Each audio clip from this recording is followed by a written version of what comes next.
Good morning, Raptor Freaks. Lexi's here, and it's Tuesday. And the Raptors beat the Charlotte Hornets last night for their fourth straight win and their eighth win in 9 games. And that's really good. They're sitting at third in the Eastern Conference right now, record wise, and at top of the Atlantic Division.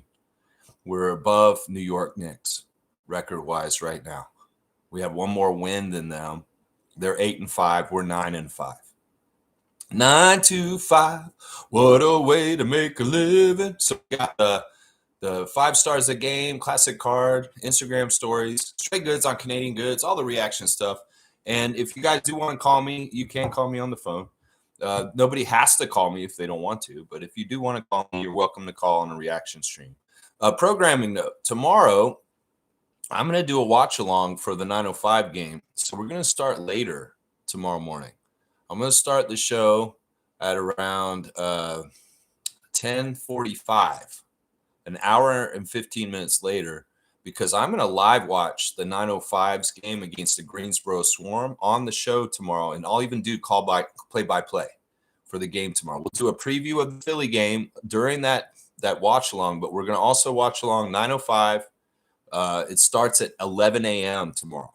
So the 9:05 game is a morning game, and we're going to do a watch along tomorrow. So I hope y'all will join me and watch the game with me on YouTube.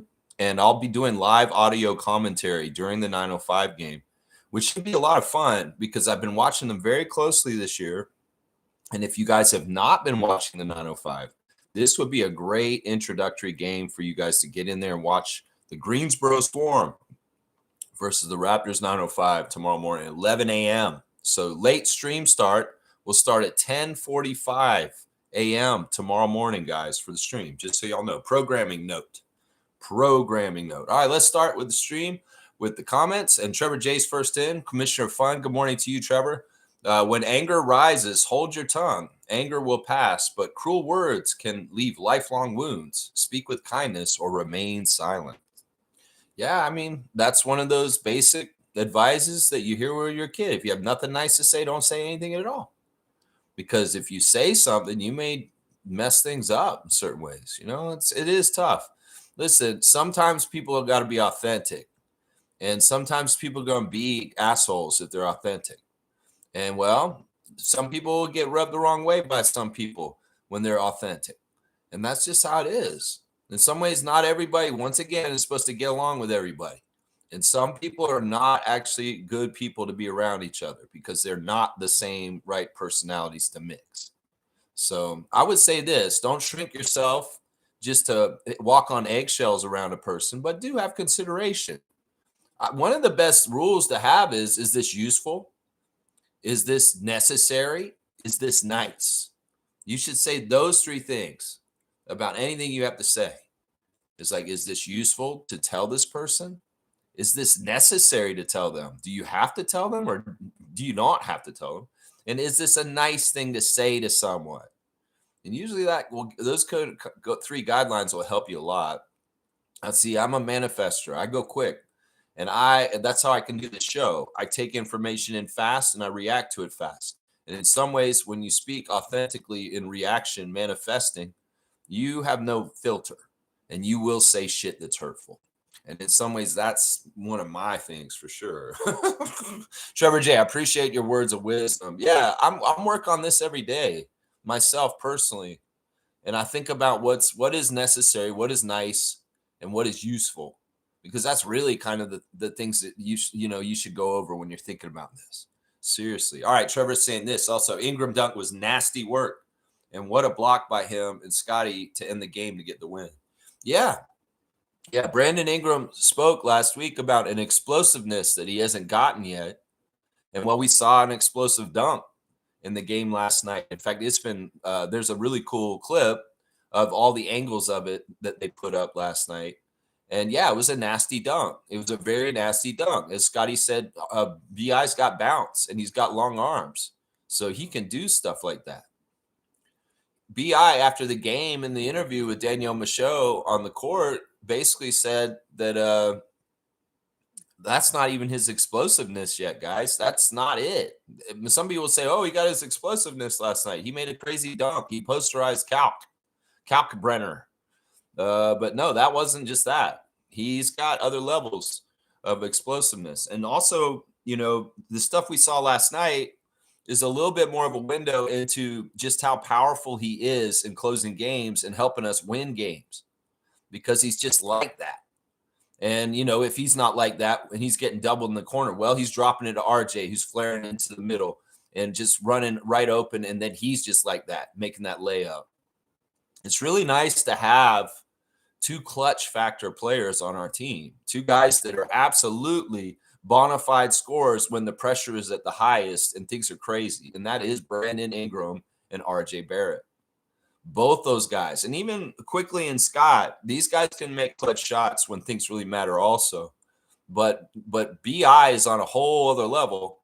And RJ in some ways is closer to BI than the other guys. As far as like, if there's a big shot at the end of the game, give it to me. I have nerves of steel, and I will get this for us. RJ knows exactly, like Brandon said after the game, it's like they got me tied up. I was thinking about shooting it over them still, but I know RJ likes to score. So I found him and threw it there. And he also said that a younger Brandon Ingram, a version of him 2 years ago on the Pelicans, wouldn't have made that pass. That there's an more immature Brandon from just a couple years ago that would not see that pass and make that dump off to RJ, the game-winning basket, where RJ went and just laid it up with the left hand, and he put us up 110 to 108. So there's a lot to this. There's a lot to this right here, and there's still a lot of room to grow. And it's great to win while you're learning to grow, because honestly, the danger of losing that game last night was very high. And the Raptors just won, baby. And in some ways, that game was not totally clean, and it could have been way better. In some ways, we could have probably blown them out in different ways if certain things had gone a certain way. But, they need this test. And in fact, when Darko was asked about this by Michael Grange after the game, he said, you're thinking the same thing as me, Michael, that this is a good test for them. This is good for them, that they had a close game where they had to manage it, and they had to make winning plays, and they had to make stops, and they had to make baskets to manage the game and land that plane on the winning runway. That's something that they need to test for. And as Brandon said after the game, this kind of game is good for us because this is testing for the playoffs. This is the kind of game that we need to execute like this to practice for the playoffs. And Brandon straight up said that. He didn't even flinch. And nobody questioned him or laughed at him when he said that either. No, because they can see we are a playoff team, and we come in this year. Yeah. It was nasty. It was nice. Those blocks are interesting. And I'm going to couple them with what you said in the next one. Travis J saying those referees really tried to hurt us last night with lots of BS calls. Who cares? This weather is the same as the day yesterday, the day before. This is just the same story we've had for 31 years, Trevor. This isn't different. That's why I don't complain about this. That's why when I see the refs start to turn on us in the middle of the game, I'm less likely to say, no, they're just calling it the way they always do. There's not anything weird about this. You know what they did? I'll tell you exactly what they did. Here's your ref report right here. JB DeRosa, the son of Joe DeRosa, a second-generation referee, Danica Mosier, Danica Baruti, now that she's married, and Jason Goldenberg, the Golden Boy, who's absolutely a great referee for the Raptors.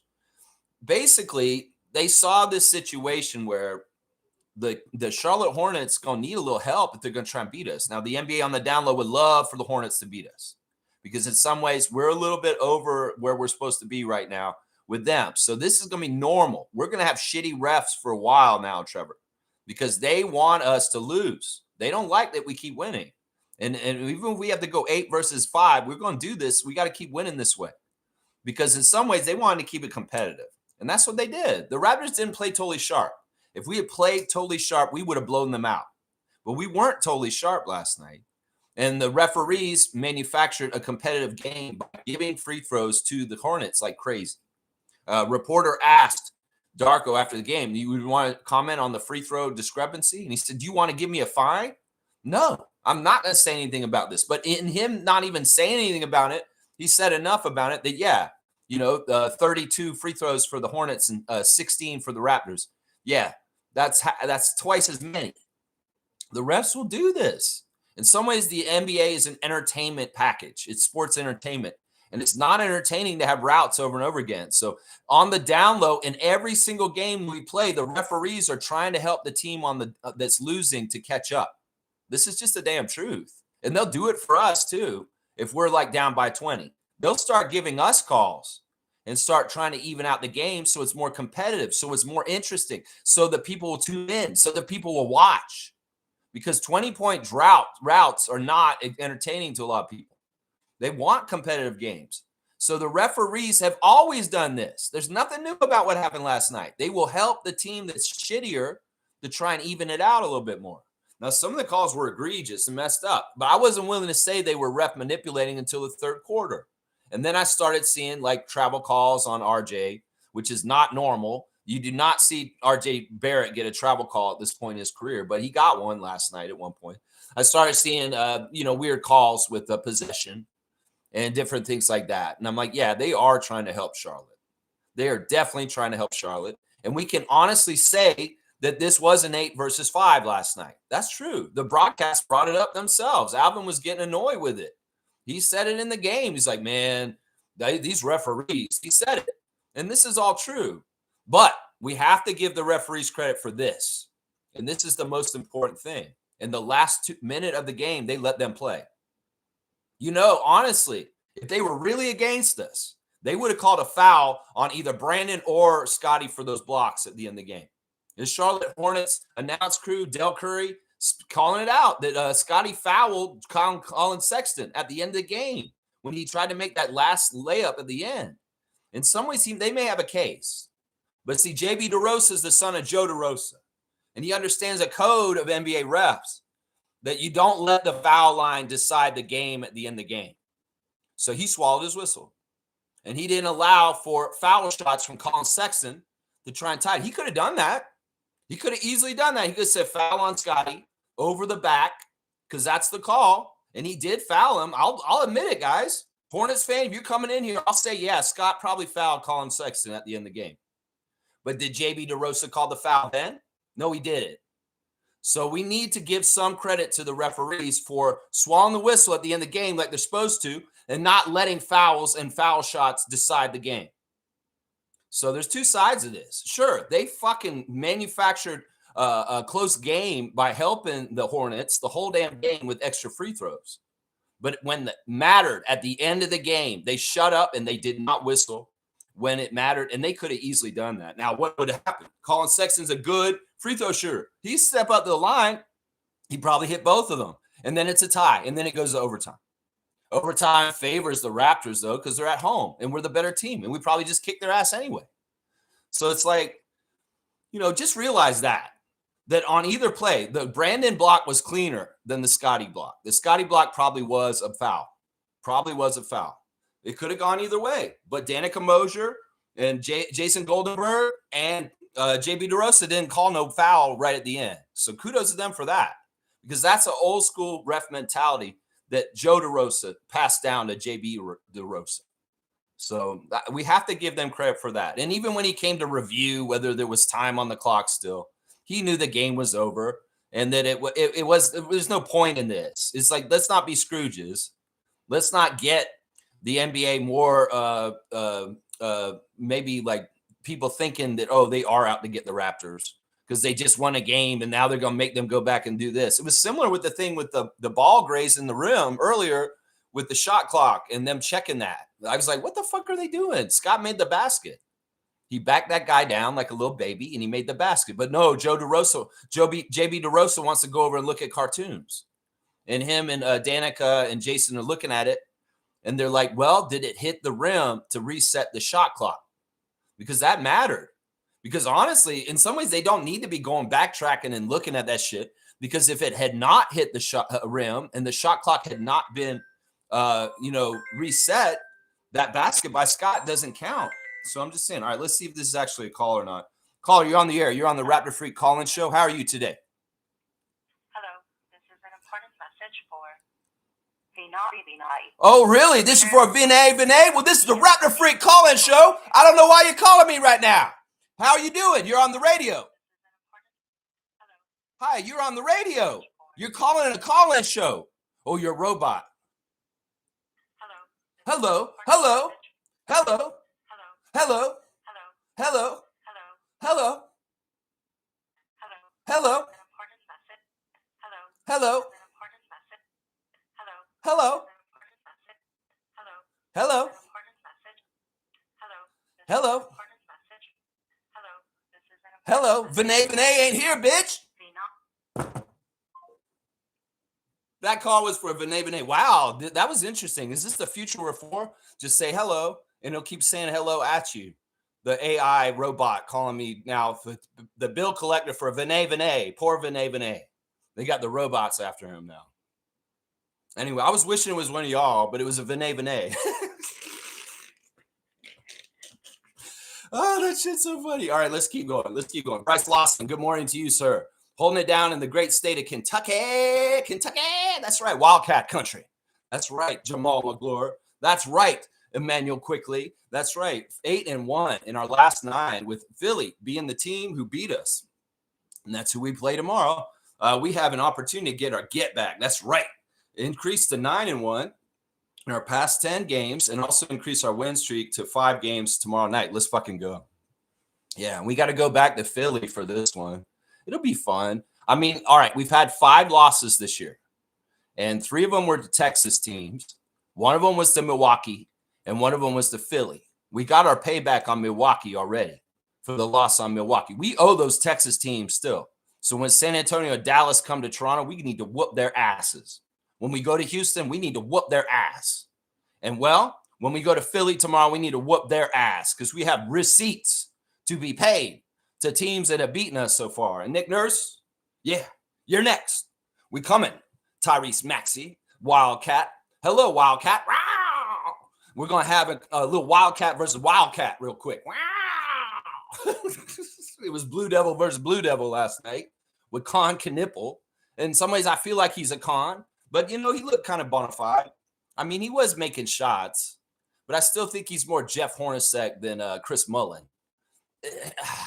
I don't know, man. Con Knipple, you're interesting. They gave you a lot of props. Both Scotty and Brendan said good things about Con after the game. But still, come on, man. And, well, we saw Kalkbrenner was way more human playing against a true center like Jakob Poeltl. Yeah, he didn't do jack shit, did he? What was Kalkbrenner? What did he do? Since everybody's talking Kalkbrenner this, Kalkbrenner that, whatever, man. Motherfucker was 2 for 3 with 7 points and got 10 rebounds, 2 turnovers, and 2 blocks. Yeah, minus 14. Yeah, he wasn't as good against a real center like Jakob Poeltl, was he? No, he wasn't. No, he wasn't. Yeah, I love this, Bryce. We running again. We going. We need to win. In some ways, we're a very, very talented team, as Scotty said in his interview last night, and we expect to win. And in some ways, we need to keep doing this. In some ways, Scotty was very different in the post-game interview because he's like, we have to stay humble and grounded. And this is not get too woo-wee. We're winning. We're so great. We are awesome. No. Scotty is being a leader right now. And he's very grounded. And he's staying humble. And he's just saying, yeah, this is just what we should expect.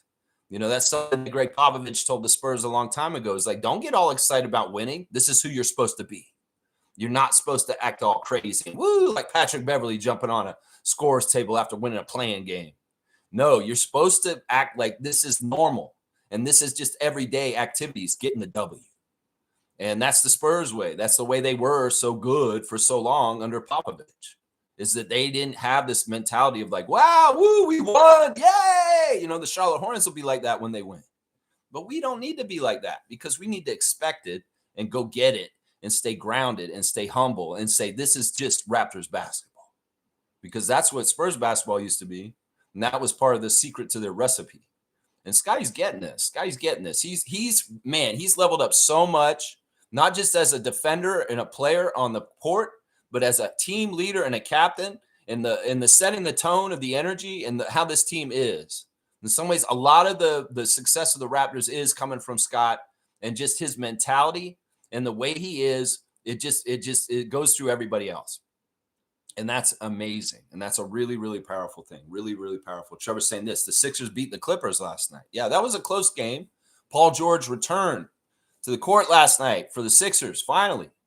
Now, I'll say this. Yeah, they'll beat the Clippers. The Clippers are hurt. The Clippers are old.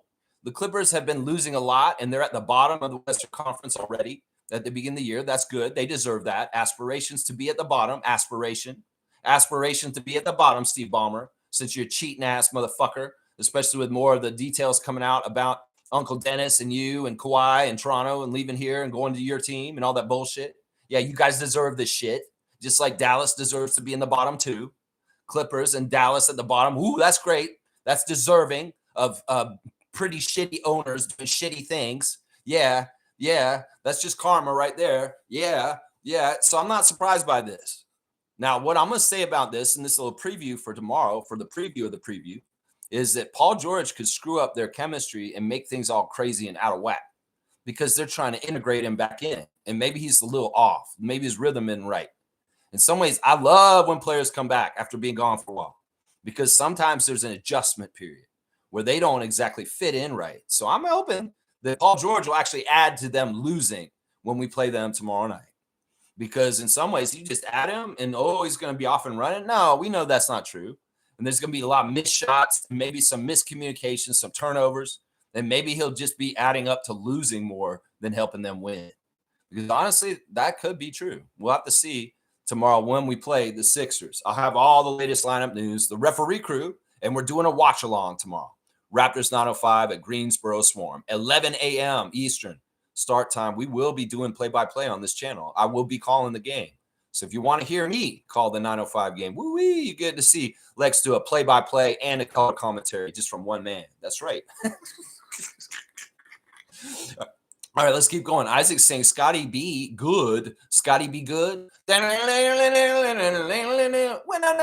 to Florida, went to Florida State for 1 year, came up to Toronto and joined the Raptors, playing 12 years and going to go, Scotty, go, Scotty, go, Scotty, go, Scotty, go. Scotty be good. Yeah, the great Chuck Berry. Yeah, let's go. My ding-a-ling. My ding-a-ling. No, we're not doing that one. All right, Trevor's saying this. Detroit beat Indiana 1-13 for the season. I don't want to hear this. I feel some of Siakam's pain still, man. I don't want to hear this. In some ways, I feel bad for Pacers. Can we just not pay attention to Pacers? Trevor, I don't want the updates for the Pacers games, please. Feel for 43. I do. I feel for him. And, Detroit's got a 10-game winning streak now. It's sitting up at the top of the Eastern Conference. Well, we're right up underneath you. And we come in. We got to beat Philly. In some ways, this is a battle for the Atlantic Division tomorrow. Because Philly beats us, they go to the top of the Atlantic Division. We beat them, we stay at the top of the Atlantic Division. So I'd like to stay at the top of the Atlantic Division because I like being Atlantic Division champs and being the top team in the Atlantic Division over the Celtics, the Knicks, the Sixers, and the Nets. Yeah, that's what we want to see right there. G's here. Good to see G. Ingram, take my water bottle anytime. Yeah, you can throw it at me in the face. I'm coming over to your house, Brandon. I love you so much. Throw the water bottle right at me. Oh, no, OG, that hurts. OG. No. I mean, seriously, if that man wanted to pelt me with a water bottle, I'd be fine with it. Yeah, go ahead. Hit me in the face. You going to play for the Raptors for 5-6 years? Please. Okay. Throw that water bottle square in my jaw. Yeah. I don't know. Just try not to break the skin. All right. Yeah. I'm with you on this. Whatever. Do it. Number one star of the game, Brandon Ingram. Yeah, Brandon. I'm not going to do that saying this. I hate that movement that's behind. Let's go Ingram. Let's say that. Let's go Ingram. That's right. 27 points for Brandon. 37 minutes plus 2. 9 of 21. The shooting, the whole thing about him not necessarily shooting a great percentage is fine because he's drawing gravity and he's just such a threat. And in some ways, they're doubling him and doing all kinds of crazy stuff. And his shot, in some ways, Brandon, he finds his shot better in the mid-range. He's not as good a three-point shooter as a mid-range shooter. And in some ways, the step-up threes are great.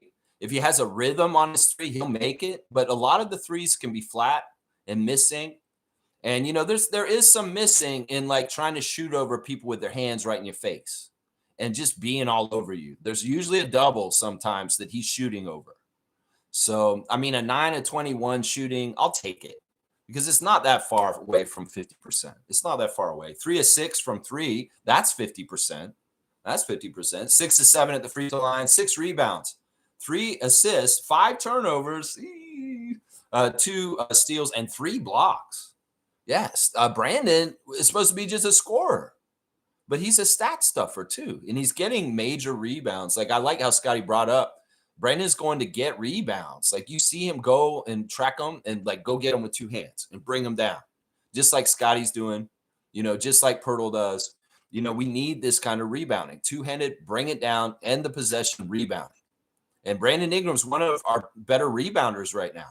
He seriously is. And in some ways, I wasn't expecting him to come in and be a major contributor on the boards, although it would make sense that he would because of his long body and his arms. But in some ways, this is just, part of the secondary stuff that what he's adding to us is he's absolutely helping us rebounds, and the blocks don't hurt. Like Darko brought it up after the end of the game. I'm very proud of Brandon having 3 blocks in the game last night, especially that one near the end. Yeah, especially that one near the end. My second star of the game last night is Puddle. Welcome to the league, Ryan Kalkbrenner.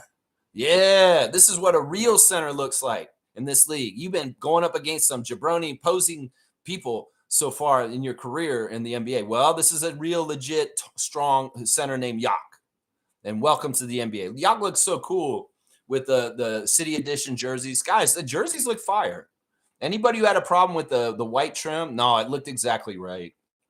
I was thinking maybe the trim needs to be red also, like the numbers. But no, the numbers really popped with just the white around it. And I love Yak's red shoes. Him and Grady were wearing red shoes with that look. And it just looked really good. I also like that the Raptors recycled the City Edition court from last year. I know that court was super popular and everybody loved it, and they were very happy to see it again. And even though the color scheme wasn't exactly right with the purple and the red, it worked fine with the jerseys on that court, and it looked really good. I think the reviews from general NBA fan about the Raptors motif last night are badass. This is so cool. They liked the floor last year, but I think they really liked our jerseys this year too. And once again, thank you, MLSC and the Raptors, for being more green and sustainable and recycling your court from last year. In some ways, it's like, this is good. This is what we need. We need more, less consumption society. We need more leaders and leadership in this because we're fucking ruining our world by building things over and over again and destroying them and throwing them out. We need to start thinking about this more in all kinds of ways. And the Raptors reusing their City Edition court from last year is kudos to them, because that's a green, sustainable decision, and that court is fire. We love that court. So, of course, bring it back. Of course, bring it back. Pirtle, 6 for 7 from the field, only missed 1 shot. He was 1 of 2 at the free throw line. No hack as yak last night. 9 rebounds with 13 points, 1 assist, 1 turnover. Yeah, just good game. He was a +6 in 32 minutes. Yak was just solid. Yak being a big man. I can see where Kalkbrenner really bullies other teams if they don't have a big size guy. And I think that's a crazy stat that Ryan Kalkbrenner hasn't missed a shot in a first period yet. Like he hasn't in his NBA career yet. Every shot he's taken in the first quarter, he's gone in. And he hasn't missed a shot in the first quarter yet. That's crazy. But Pirtle, good job. You outplayed that rookie like you should. And you gave him a welcome to the NBA moment. Yeah, Brandon dunked on him too. That was pretty cool. My third star is Emmanuel Quickley. Emmanuel Quickley on the down low was really, really good in this game, guys. And people may not even realize it. He had a double-double last night, guys. Emmanuel had a double-double, but not an assist. He had 10 rebounds, guys. I'm telling you, man, Manny he's a lot deeper than just a very chaotic shooter and a very fast, speedy guy. There's a lot more to what he's doing out there that's very cerebral and on levels we're not all paying attention to. And some of it is tracking down rebounds and very much helping the Raptors with the boards. So Manny, 15 points, 10 rebounds, 4 assists, 3 turnovers, and 2 steals. He was a 6 for 11 from the field, 3 of 8 from 3. We love when he hits some threes. They always are so much fun to see go down. And 31 minutes of +7. Yeah.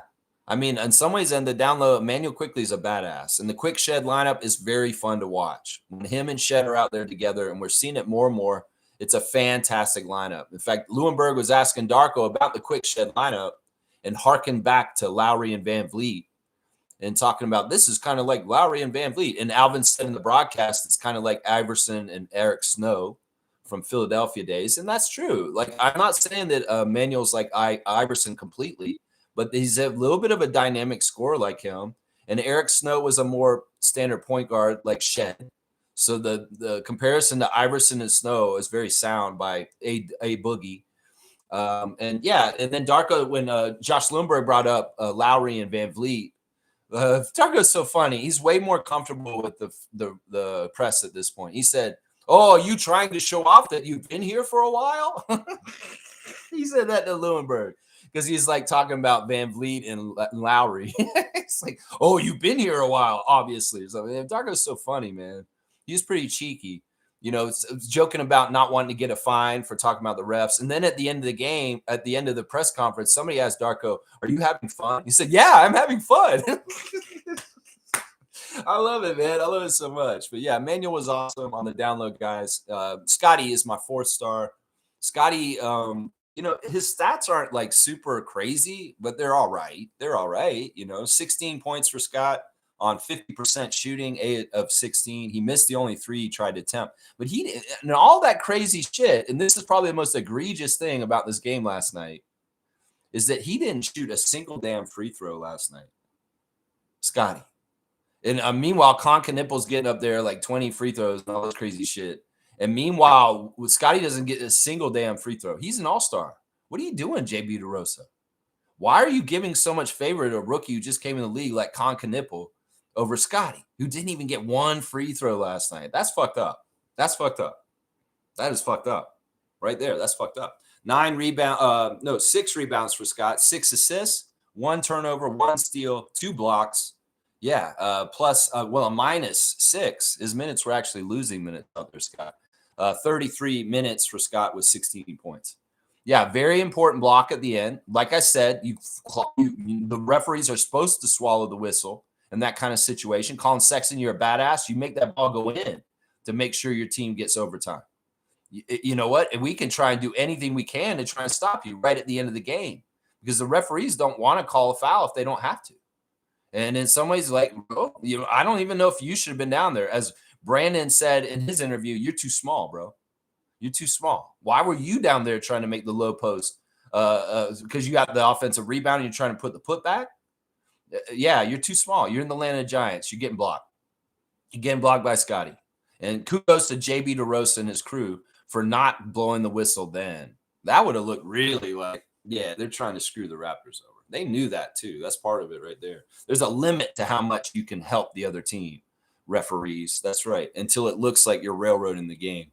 The 5th star of the game for me was Grady Dick, guys. I felt like Grady was just really fluid and smart with his minutes. He got rewarded with more minutes for playing very on his toes. In some ways, I could have predicted the game against the Hornets would be a game that Grady could flourish and get more time and do more of the Grady kind of things that he likes to do because it was like that. Grady got 10 points in 19 minutes, a +6. He was 3 of 5 from the field overall with 2 of 3 from 3. I love seeing those threes wide open, bombing in. Because this is the thing. Grady's a weapon, just like Battle is, just like Jakob. There's different characteristics on our guys. And when Grady is that 3-point specialist weapon that hits threes when he's open, that just makes our team all the more well-rounded with different kind of weapons that are a problem for other people. It's like, sure, have nightmares trying to figure out a game plan for how to start our starters. But then you get into a whole other realm of hell with Jamal Shed, Sandro Mamu, Grady Dick, and Colin Murray Bowles. Because that's a whole other level of even more guys you have to kind of worry about in different ways. Because they had to worry about Grady last year when he was a starter. And in some ways, he's an afterthought this year with the uptick in talent. And but he's still a very dangerous, potent weapon. If you leave him wide open, he's going to nail threes for us. And that's awesome. That's really awesome. Darko talking about this last night. That, and this is something I've said on this channel for a couple of weeks now, is that when you uptick a talent on your team, the roles change. And it's really good for our young players, even if they're not playing as much, to see what winning basketball is all about, to see this is what it takes to win in the NBA. And in some ways, the infusion of talent with Ingram and Mamu and CMB has really brought us to a new level that people like Jacoby, Jamal, and Grady, and Jonathan, and Jameson, they can see the difference between last year and the outcomes we were getting with what we had last year, and the difference in this year and the outcomes we're getting. And even if their pieces of pie and their contributions is smaller, even if they're not getting the same amount of burn as they did last year, I don't know. Would you trade? Would you trade losing a lot but getting to play a lot, or winning a lot and not playing as much? I don't know. You ask Grady Dick that. I bet you he'd like to learn how to win in the NBA more than just get out there and just get empty stats on a losing team that ain't going nowhere. So this is the right thing and the right place for them. And in some ways, these guys are getting the assignment. Grady flourished in the role last night off the bench. We got honorable mentions. Of course, RJ Barrett gets an honorable mention for making the go-ahead basket. In some ways, I expect so much from RJ that for him to make the top 5 stars, I want a really big game from him because he's been doing good. But there's not any slouch in what RJ did last night. He was fantastic. 16 points, 7 of 16 shooting, 1 of 4 from 3, 1 of 3 at the free throw line. See, it's not totally sharp. 3 rebounds, 3 assists, 1 turnover, 1 steal, 33 minutes, +1 for RJ Barrett. Honorable mention on the stars for today. Yeah. That go-ahead basket, also different points in the game where RJ's just a bucket, and we need those buckets when we get those buckets. I felt like him and Brandon in some ways were going at the Duke guy, Knipple, because there's a connection. Duke versus Duke, Blue Devil versus Blue Devil. And Barrett and Ingram wanted to show the young Knipple a little bit of, hello, welcome to the league, Blue Devil guy. Yeah, we like you because you're alma mater, but yeah, we're going to beat your ass too. And I like that. I like that a lot, man. I like that a lot. All right, let me go ahead and just do the rest of the guys on the box score real quick. Sandra Mamu, 7 points on 3 of 7 shooting, 1 of 2 from 3, 4 rebounds, 1 assist, 1 turnover, 1 block in 15 minutes.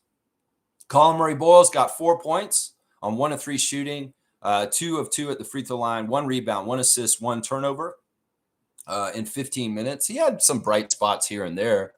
But Colin was making rookie mistakes, and, it's just going to be normal. There's going to be a lot of this stuff with him in this year that, he's a rookie. He's learning, but he's advanced in some ways. But in some ways, he's still got to go through the rookie path and making mistakes.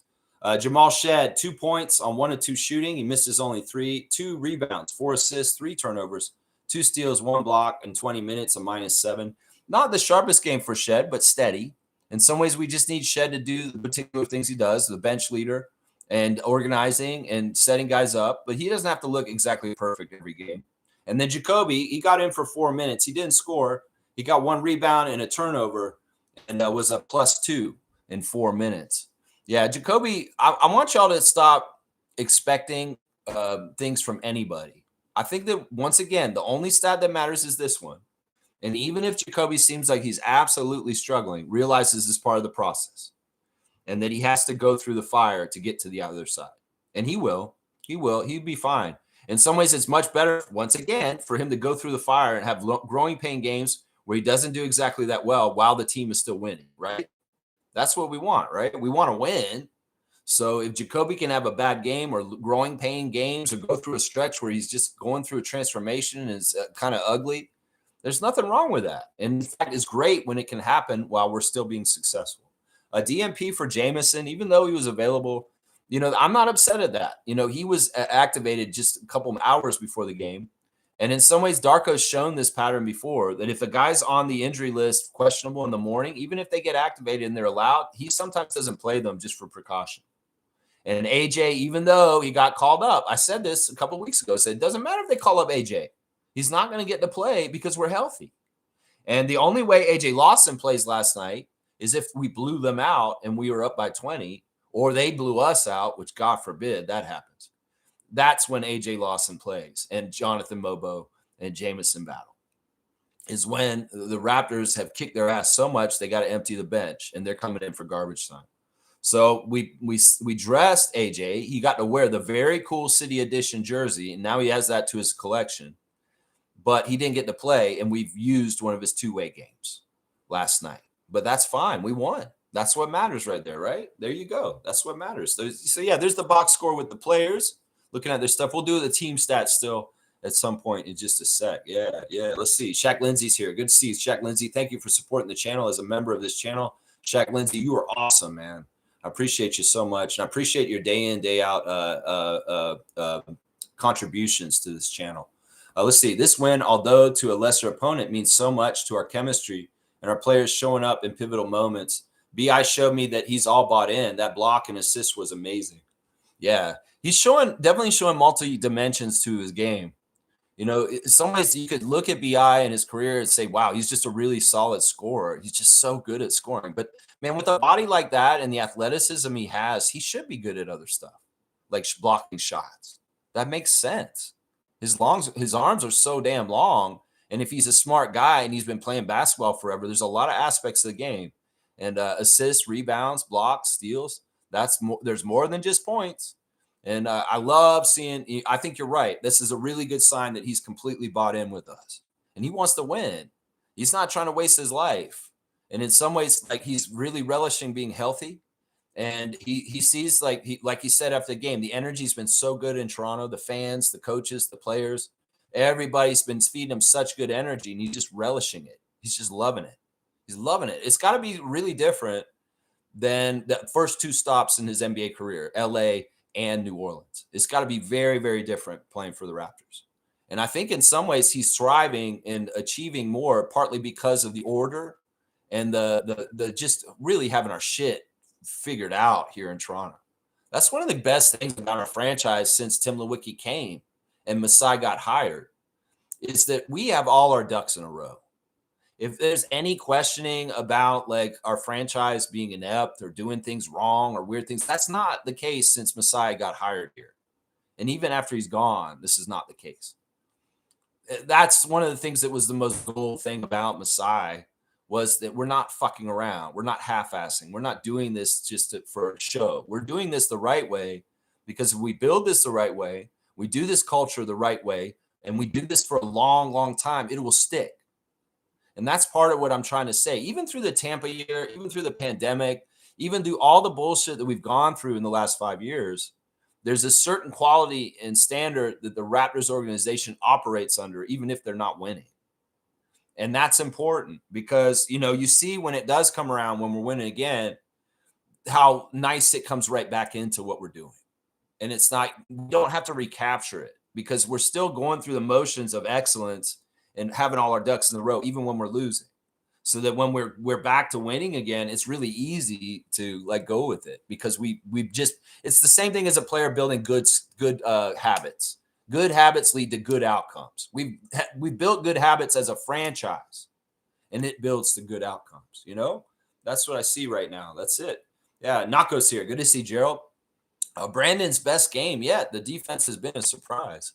Yeah, I don't even know if it was his best game. I mean, technically it's not his best offensive game, but I think the mix of having that block and that pass to RJ with the, you know, he was the main guy last night for sure.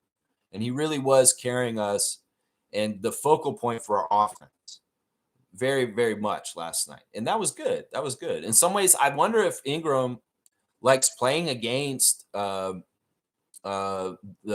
Charlotte Hornets, partly because they're the team that's kind of near where he was from, and Virginia. I mean, it's not totally close to it, but it could very well be in some ways that Brandon has a special affinity for beating the Hornets' ass. I don't know. That could be. Shaq Lindsay saying, how often does your star pass up a shot to give someone else a better opportunity? I especially didn't see this in BI. This game tells me he's all bought into the team and winning. Yeah. I mean, that's the right play. In some ways, like, look, these guys are watching the tape on all these games, Michael Grange. It doesn't matter if they're losing or not. And Scotty is like, look, we may not have won this game in a blowout. This game may have been closer than some people wanted in Raptors Nation, but the tape will be very useful. And even in a win like last night, just by the skin of our teeth, by 2 points, there's a lot of good tape in there to improve from. So once again, I'd much rather get this and have them watch tape and still improve than get the L and have to watch tape and feel miserable and stuff like that. Because they can still watch tape and wins and improve from this. And one of the things Darko said last night in his interview was, I really love this team because we're doing tape sessions one day. Like, say they did a tape session yesterday before the game, and then they went to the game. Darko's saying that our guys are so fast at digesting and understanding it that they see the change immediately. Like, it's kind of like if the coaches, Pat Delaney, Jama, Coco, Mike Batiste was brushing his teeth on TV last night, which was gross anyway. But besides that, if they come to any of the players and they kind of point something out to them and say, if you do this differently, this outcome will happen, or you guys got to stop doing this. Start doing this instead. They're learning and doing it like that. There's no resistance. There's no time delay. These guys are taking in the information from the coaches to adjust and get better and learn, and they're seeing them implement it immediately. Like a young player like Colin Murray-Boyles is a rookie. And in some ways, he's a sponge. He wants to soak it all up as much as possible and learn. Jacoby Walter, Grady, Scotty, RJ, all these guys, they are like Burger King. Have it your way. Come on in. Tell me what you want on that burger. I'll put it on there. Darko's telling them what they want. And these guys are making the order exactly what they want. And that's the great thing is that when you have a lot of talent and you have a lot of guys that can do multiple things, you can compartmentalize and tell different guys different missions at different times. And then all of a sudden, we're getting different outcomes and we're having different players do different things at different times for the situation that's going on to get us the W. And I love that. These guys are fast learners. They're high quality IQ guys on the court, acumen guys on the court, and they are easily teachable and they are making the adjustments quickly. And in some ways, that is the stuff that's going to make us win all year long. Right there. Adjustments and willingness to learn. And you know what? Staying humble. Just because we won 4 games in a row doesn't mean we can't learn something. We still are very active students, learning as much as possible and continuing to build and get better and better each and every game as the Toronto Raptors. I love that, man. I love that. Cool Cat's here. Good morning, Raptor Freak Crew. Good morning to you, Coach Cool Cat. And we got our Yahoo fantasy matchups. I'm playing Cool Cat this week. I've got a big lead over her on the first game night of the first night of the week. Yeah, 2 nights, I guess, we played so far. It looks like HC's often running to keep his record perfect against Bryce. We've also got Fiercey over Nins right now in a close matchup. A close matchup between Andrew and Jason, with Andrew a little bit ahead. Wow. Gerald is really beating Omari right now. Kareem is losing real bad to Kaz. And we got Amit over Meredith. That's a very important game right there. 2 3-1 teams. They're at the top of their division, battling for that one. We'll have to see if MK can beat Amit. And then we've also got a 1-point lead for James over Mike in the Logical Lions. Wow, it's heating up in the Yahoo Fantasy NBA League for the Raptor Freaks. Woo-wee, it's heating up. That's right. Shaq Lindsay saying this. Scotty showed me toughness and resilience. You could see how frustrated he was, but he continued to play through perseverance. With that last basket that Scotty made, wow, that's like, all right, I'm not taking any chance to missing this shot. I'm going to make a 100% shot selection decision. That's basically what that was. I mean, seriously, look at what he did to make that last basket. The way he backed that dude down and just turned and dunked it on their head. Like, that's so overpowering. And it was so badass that he did that. In some ways, it's like, well, the secret's out, Lex, that Scotty could do this whenever he wants. Like, in some ways, Scotty, you could go be a big bully in the lane and go get crazy baskets all day in the low post in different ways. But that was so awesome. It was like, because, if we look at the evolution of Scott over his career, that could have been a sheepish shot fading away. That could have been a little left-handed hook that came around, but it was short. No, Scotty was like, fuck this. I'm making sure we're making this basket. I'm dunking it. I'm getting right under there. I'm backing this motherfucker down. I'm turning around, slamming it on his head. That's like no chance of missing. it's like you want 100% shot selection, like gonna make it. Yeah, that's what you do, Scott. That's what you do. And I love that. He took it in his own hands. He saw how close it was. And in some ways, that shot, the RJ shot off of Brandon, the block shots, that shows the desperation and the willingness to do whatever in that moment to win the game. Because those were the winning plays that were absolutely necessary for us to win against the Hornets last night. It should have never been that close. I agree. The referees in some ways manufactured a close game by the end of the game. But hey, they're trying to make an entertainment product. And in some ways, the Raptors don't want to lose. That's why we have to have that 10-point lead, because the refs will keep it close and do weird shit. Well, that's why Scotty's got to get 100% shot selection dunk on their heads and make sure he blocks them right at the end too. Yeah, it was awesome, man. It was so awesome. Yeah, the refs were dogging Scotty. Yeah, they wouldn't give him no love. I mean, this is crazy. I'll look at it again. Scotty, no free throw attempts. Con Knipple got, he only got 2 free throws attempts? What? LaMelo got 7. Okay, so they shot 30 free throws and we shot 16. So yeah, they did get double the free throws. Yeah, Scotty getting 0. There's certain players on our team that don't get calls when they drive to the basket, and it's Scotty, RJ, and Grady. These guys never get the proper respect when they're driving to the basket and contact hits them. But I think overall in the NBA, they're trying to, they don't call those calls unless you're LeBron James or certain people. In some ways, that's part of it. But yeah, the refs were, Scotty got really mad at the refs and got a tech at one point. He did a little motion. That's why he got it. He did like that at them. You can't do that. That's crazy. Isn't that fascist? You can't make an arm motion like, dang you.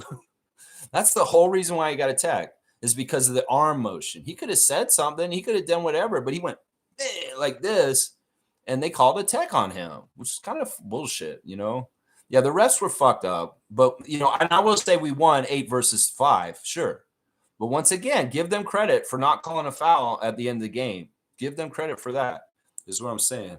G saying this: we have the depth and resilience now to overcome the refs. Lex, they didn't call the last few minutes because of the last 2-minute reports. They can't be that obvious.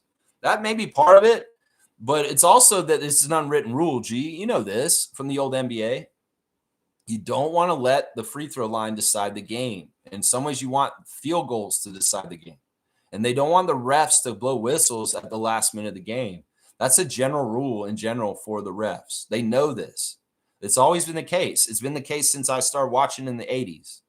It's just a general rule that you don't want to let the refs decide the game by fouls in the free throw line unless it's absolutely egregiously a foul. If it's a borderline, if it's kind of 50-50, they'll let it go at the end. Because in some ways, what I just said is exactly that. And DeRosa taught DeRosa that.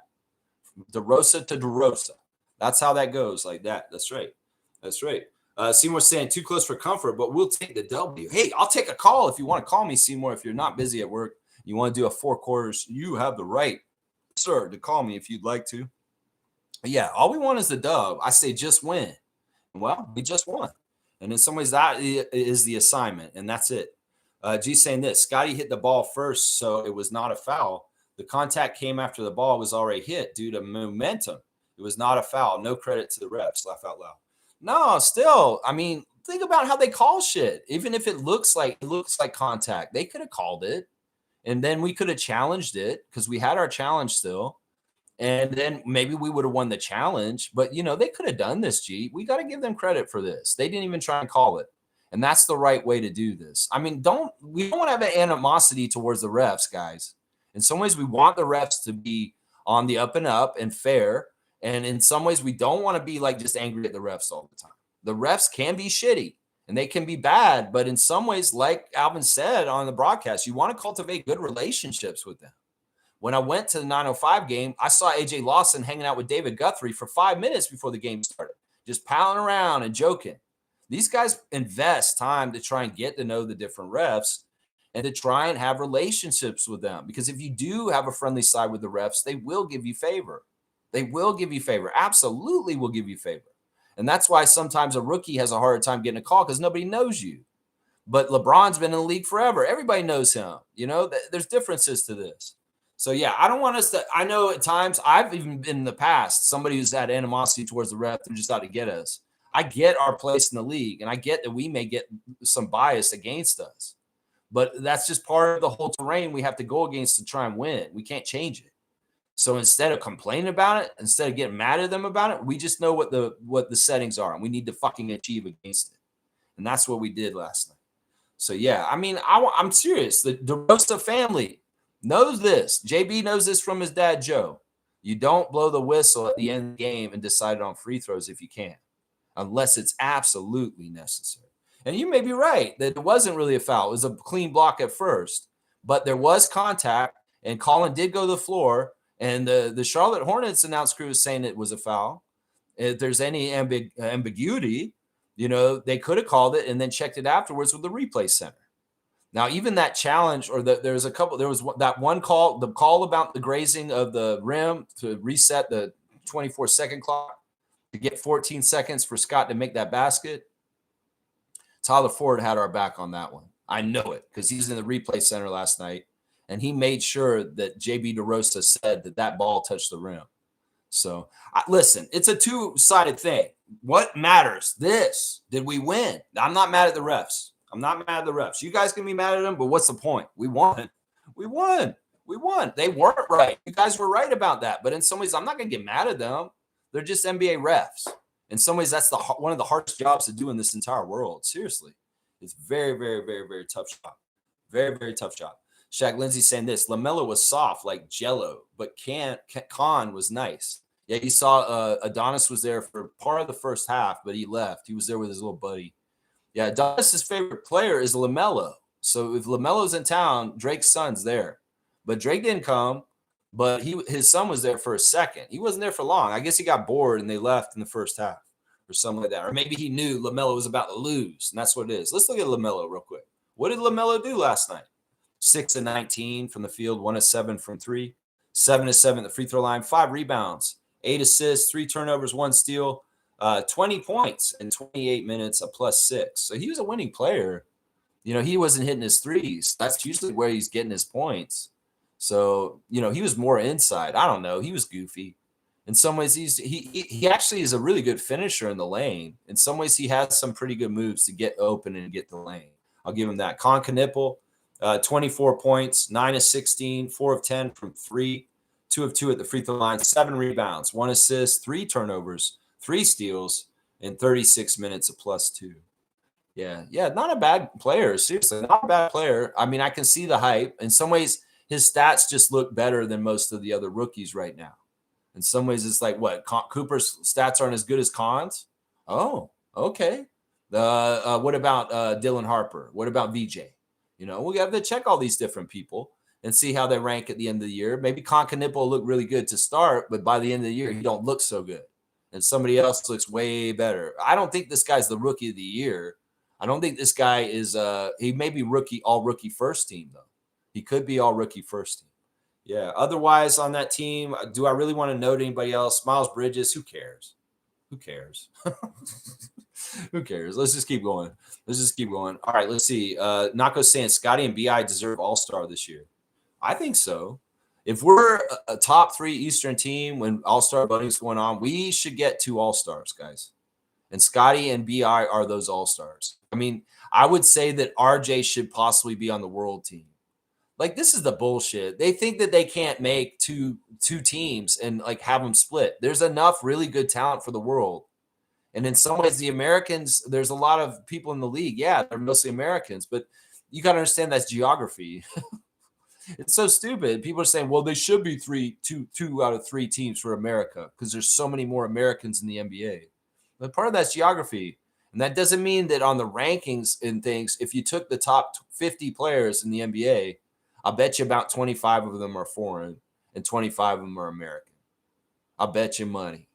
And that's why you could just make a straight up USA versus the world's All-Star game. You don't need to be fooling around with this. In some ways, Adam Silver's trying to make it game so a USA team will win this All-Star game no matter what. Because in some ways, they're worried about a Wemby, SGA, Giannis team, Luka. that's absolutely going to run the table and just absolutely be the winner. In some ways, they don't like that. There's a whole bunch of American propaganda bullshit about basketball in this world and the place of the USA in the basketball world. And in some ways, they safeguard it by putting 2 USA teams against 1 world team. So they got to be tired out by 2 USA teams to absolutely win the whole thing. Well, I'm still going to put my money on the world to win this all-star thing that y'all are doing this year. But you know what? You're kidding yourself, Adam Silver, that you need to make 3 teams. You should have just made 2 teams, and you should have done it straight and honorable the way. Because honestly, there's a lot of good foreign players that could play in this game. There's enough. There's 12, trust me. And the American team may not even look as good as the top 12 foreign team. Seriously. But yeah, I would like to see all 3 of them get all-star. In a just world, RJ Barrett's playing for a world team on that world roster. That's what I'm saying. Let's see. Seymour saying clean block, in my opinion. Sure, I won't disagree with you guys. I'm just trying to look at it from all perspectives and everything. And the outcome happened the way it did and was ruled that way. And that's how it goes in the official books. But some Charlotte fans may be complaining about it. Some Charlotte fans are complaining about it. They are. Neil's here. Good to see Neil. Regardless of the referees, we did not get aggressive enough with the Hornets. That game should not have been close. Well, it was. It's like we can't woulda, coulda, shoulda. It is. In some ways, you just go against the assignment that's against you. And well, it was a close assignment, and we passed, and that's all that matters. That's all that matters.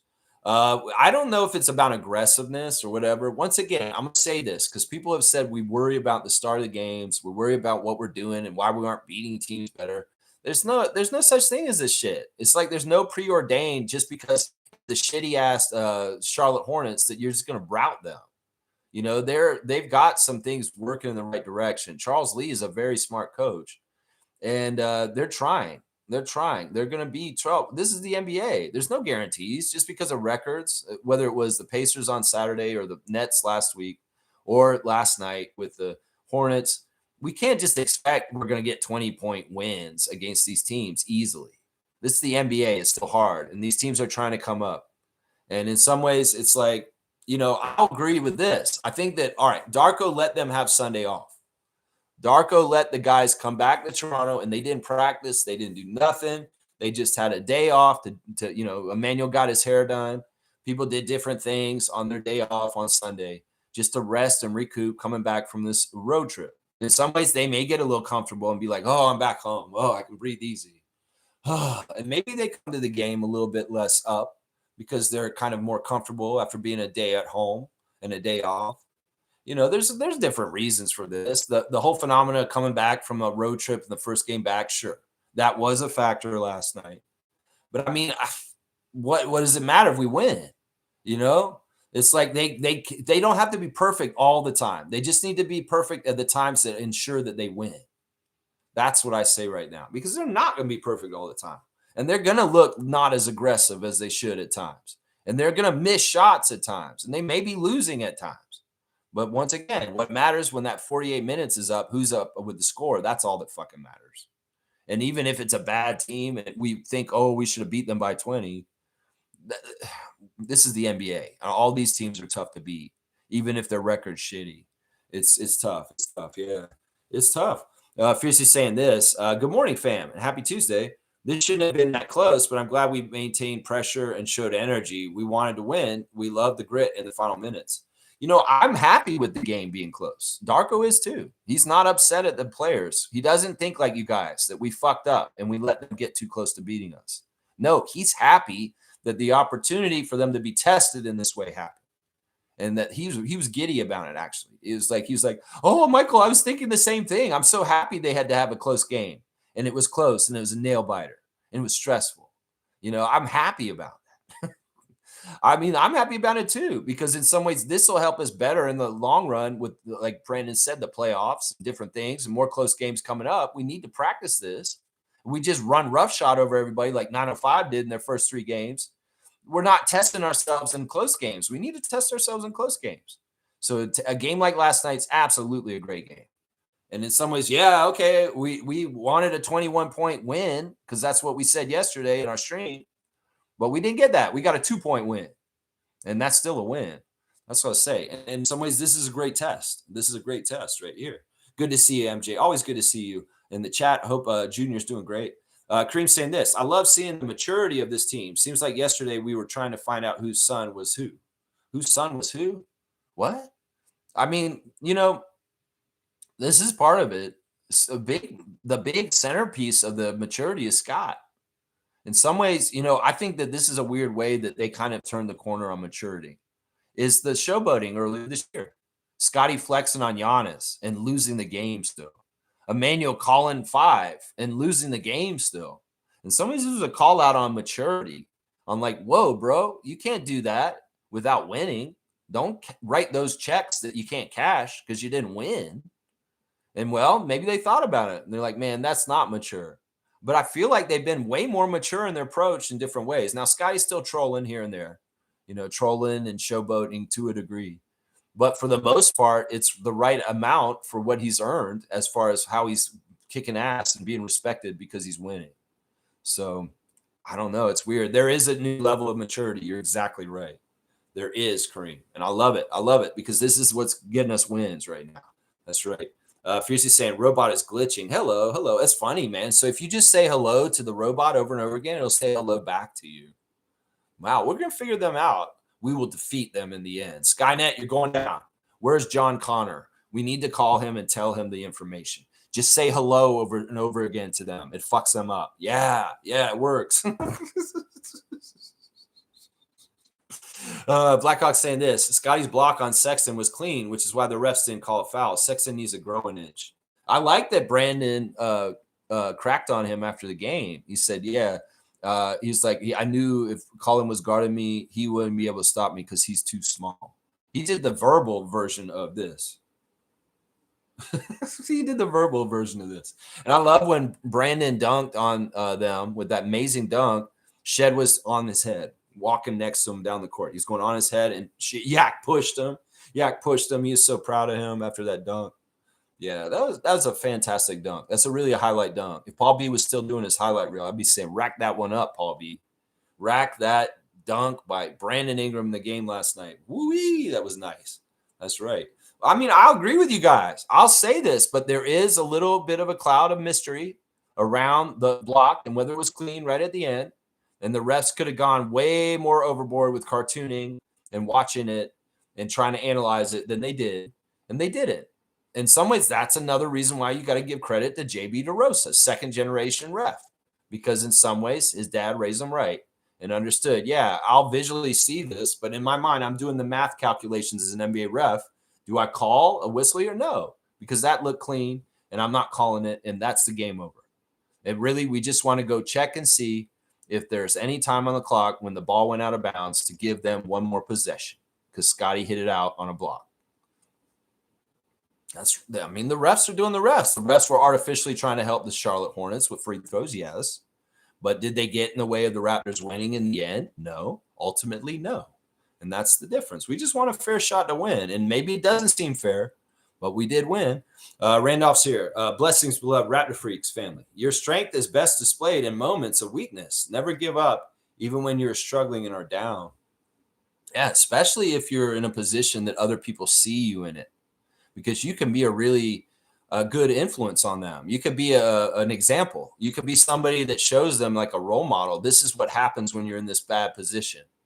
Like if somebody's in a bad position in your life and you're feeling for them, but you see their strength and you see how they go through it. In some ways that could be very inspiring. And in some ways that'll make you be like, wow, this person's a very strong, amazing person for how they've handled this very not favorable situation. So, there's leadership in that. There's leadership in that. I love that. Blessings to the Phillips family and all the Raptor Freak families. Yeah, there's leadership in that. That's right. Shaq Lindsay saying this. I keep watching that replay of the block on Colin. Colin went down like a ton of bricks. It was funny. Yeah, he's a goofy player, man. He's a goofy player. He's always been kind of chatty and crazy. There was a bit of going back and forth with him and Shed because in some ways they're birds of a feather. Shed's very annoying defender. So is Colin. And in some ways, Colin was giving Shed a little bit of his own medicine for a little while there. And Shed respected that. It was kind of funny to see Colin Sexton and Jamal Shed kind of dogging at each other. It was really a dog fight. a dog fight. Two dogs dogging out on their defense on each other. It was pretty cool. It's pretty cool stuff, man. Pretty cool stuff. Let's see. G saying this. I think Khan is actually good. Not only his shooting, but he works hard in defense. He's very confident. I'll say that. And he's fundamentally good. In some ways, like some of the drives he was doing to the basket and making layups over longer defenders was a really adept use of his body and angles off the backboard to get the space, to get the shot around like guys like Ingram with his long ass arms. So there was some real skill, and his confidence is unflappable. In some ways, man, the Hornets would be totally fucked with no Brandon Miller right now if they didn't have Con Knipple. I don't care. If they just had LaMelo Ball and those jokers, they'd be losing way worse. Con Knipple is adding up to like 2 more wins than they should probably have. They would be 2 wins right now without Con Knipple. Con Knipple gives them 2 more wins to make them 4 wins. That's kind of how I look at it right now. Fierce is saying this, Scotty too strong. That's right. That's right, Scott. Sorry, Colin. Colin, to me, sometimes I call him shrunken OG Anunoby. Because he kind of has the hair and a little bit of similarity to OG facially. So it's kind of like shrunken OG Anunoby. That's what I call him sometimes. Chris comes here. Good to see the great Chris come. I hope his prediction was right last night. Raptors bandwagon is starting to load up. Don't say we ain't told you about this team. Yeah, especially on this channel. That's right. What did I say? Top 3 Eastern team. Well, where are we? Top 3 Eastern team. Top of the Atlantic Division. And I love it. I love it. I love it. So, yeah, come on in, bandwagon. And, well, let's talk about straight goods on Canadian goods, y'all. Today we're talking jerky. Jerky. McSweeney's jerky. We love McSweeney's beef jerky. Don't get no Jack Links. Don't get none of them American companies. Get a good Canadian jerky company called McSweeney's. Proudly Canadian. And I got the teriyaki and I got the original right here. Ooh-wee! Which one should I eat, y'all? This is a food poll. This is going to be a new segment on the show. Which food should Lex eat? Which jerky? Which jerky we going to? Which jerky? All right, we're going to go original or teriyaki. All right, y'all. This is for your own flavor palette. Which one would you eat? If you guys had 2 McSweeney beef jerkies at your house, which one would you eat, guys? So we're going to see. The food poll is in for today. It's we're doing jerky. So which one am I going to eat later? We can't go wrong. It's McSweeney's. And I'm telling you, man, this stuff is a product of Canada, prepared in Canada, Canadian meat, all Canadian employees, company, distributed, everything in this country. No touch in the United States. No tariffs, no nothing. Support Canada, support Canadian companies, get McSweeney's jerky. I'm telling y'all, it's good stuff. It's just like any old jerky. You'll like it. Ooh, looks like everybody's teriyaki so far. All right, let's see. All right, let's keep going in the chat, and we'll let that marinate, that teriyaki marinate right there. Yeah, let's see. Where am I in the chat? Let me make sure I don't miss any comments. I think we were with where was I? Oh yeah, Chris comes talking about the bandwagon starting to load up. I like this. One of the ways I gauge how NBA fans are looking at the Raptors is I'll go to our highlights on NBA.com, the game highlights. And first of all, once again, Raptors YouTube, what the fuck are y'all doing with 2-minute highlights for our games? Like seriously, I have a feeling that Raptors YouTube admin is using AI to build the clips that they're making these days. Like they may have access to all the Raptors footage ever, and they just say, make us a highlight reel of this game with Terrence Ross making 51 against Clippers. And they're not actually very good at editing stuff. Like Raptors YouTube, are you guys losers that are using AI to make fucked up shit? Like, are you putting in, all right, do the highlights for the Raptors against the Hornets last night, but only for 2 minutes. Just 2 minutes. And AI output 2 minutes of Raptors highlights, exactly 2 minutes. And this is it. Is this how y'all are fucking doing this shit? Like, seriously. Because in some ways, the highlight clips that y'all are putting out are fucking horrible. These 2-minute clips just don't tell a story. If this was a hockey game, it would be enough time. And maybe that's the other theory I have is hockey people are making our highlights now. Because there's enough in 2 minutes to get all the highlights of a hockey game.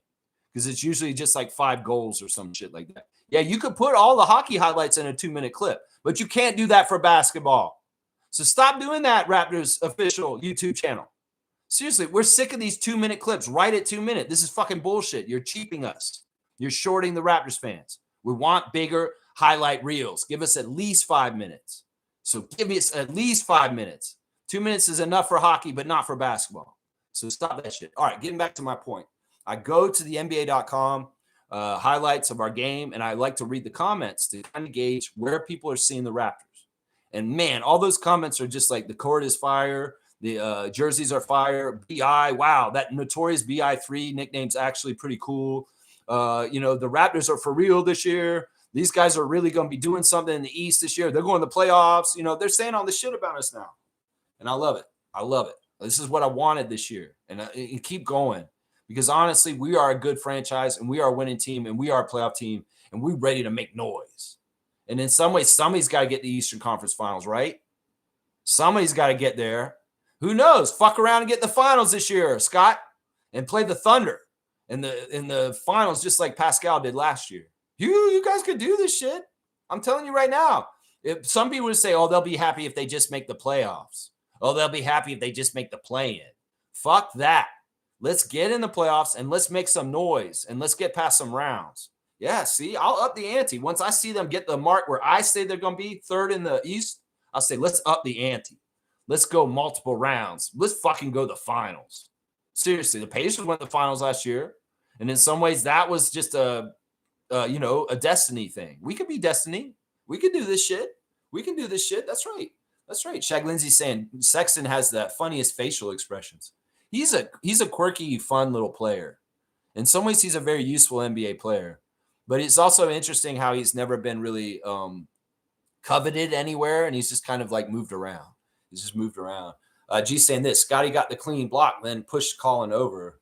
Okay, so he blocked him, and then he pushed him over? Okay. I mean, if that's the right order of things, it's fine. Either way, the outcome is what the outcome. I'm not upset about it. I'm just trying to look at it from all angles to be fair. In some ways, just in case Charlotte fans are coming in here, I want to talk about it in a fair way, just because they want to reconvene and see what the fuck happened last night. And they may want to hear from a Raptors fan saying something about it. I just want to be fair about it. There could have been a case that he ran him over in some ways. I mean, it happened very fast. If you touch the ball first, then you guys are right. And that's what you saw. That's what happened. That's what happened. That's right. Kareem's saying, you don't get style points, Neil. Any team can get got. That's right. That's right. The W is a W. It could be 1 point and you win, and that's it.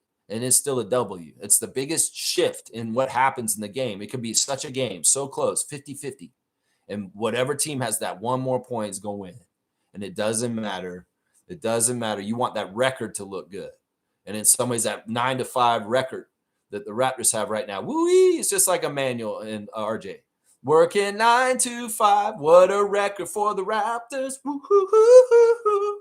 Yeah, this is where we want to be right now. When did we win our 9th win last year, guys? I think it was after New Year's almost. Seriously, last year we didn't win a 9th game until after New Year's or some shit like that. I'm not lying. Let's see. Neil's saying this. Interesting that Embiid didn't play last night. Nick Nurse must be saving him for our game. We are more ready for them now. I don't know. Maybe it was because he wanted to integrate Paul George and he didn't want to have too much crowded and weird and goofy. Maybe it was something like that. I don't know. We'll just have to see. Maybe Joel doesn't play against us either, because he's just on a down low hurt and he's nursing something and he just wants to it's a long marathon this season. And Nick Nurse has learned that he can't run people to the ground like he has in the past. So he's really being delicate with him. The interview I heard with Nick before our first game with them, he's very much babying Joel. Like, he's like, I understand if I play him too much, he'll get hurt and I won't have him. So he's really doing something different that's not natural for him. And he's really babying Joel. So I don't know. That may be that he's sitting him out, resting him for us. It may be that he just wanted more room for Paul George to operate in his first game out. It could be that Joel's still hurt and he will not play against us on Wednesday either. So we'll just have to see how it plays out. Fiercely saying, keep it up. I smell a defensive player of the year coming, or all defensive accolade. Yeah, Scotty's stats are all defensive team right now. He's first team all defensive up there with Victor and a couple other guys like them. Yeah. Scotty should expect to be a defensive team player if he continues this for the whole season. He should be. He should be an all-star. He should be a defensive team, and he could even be on all NBA team this year. Seriously, we could see this. We're just going to have to see.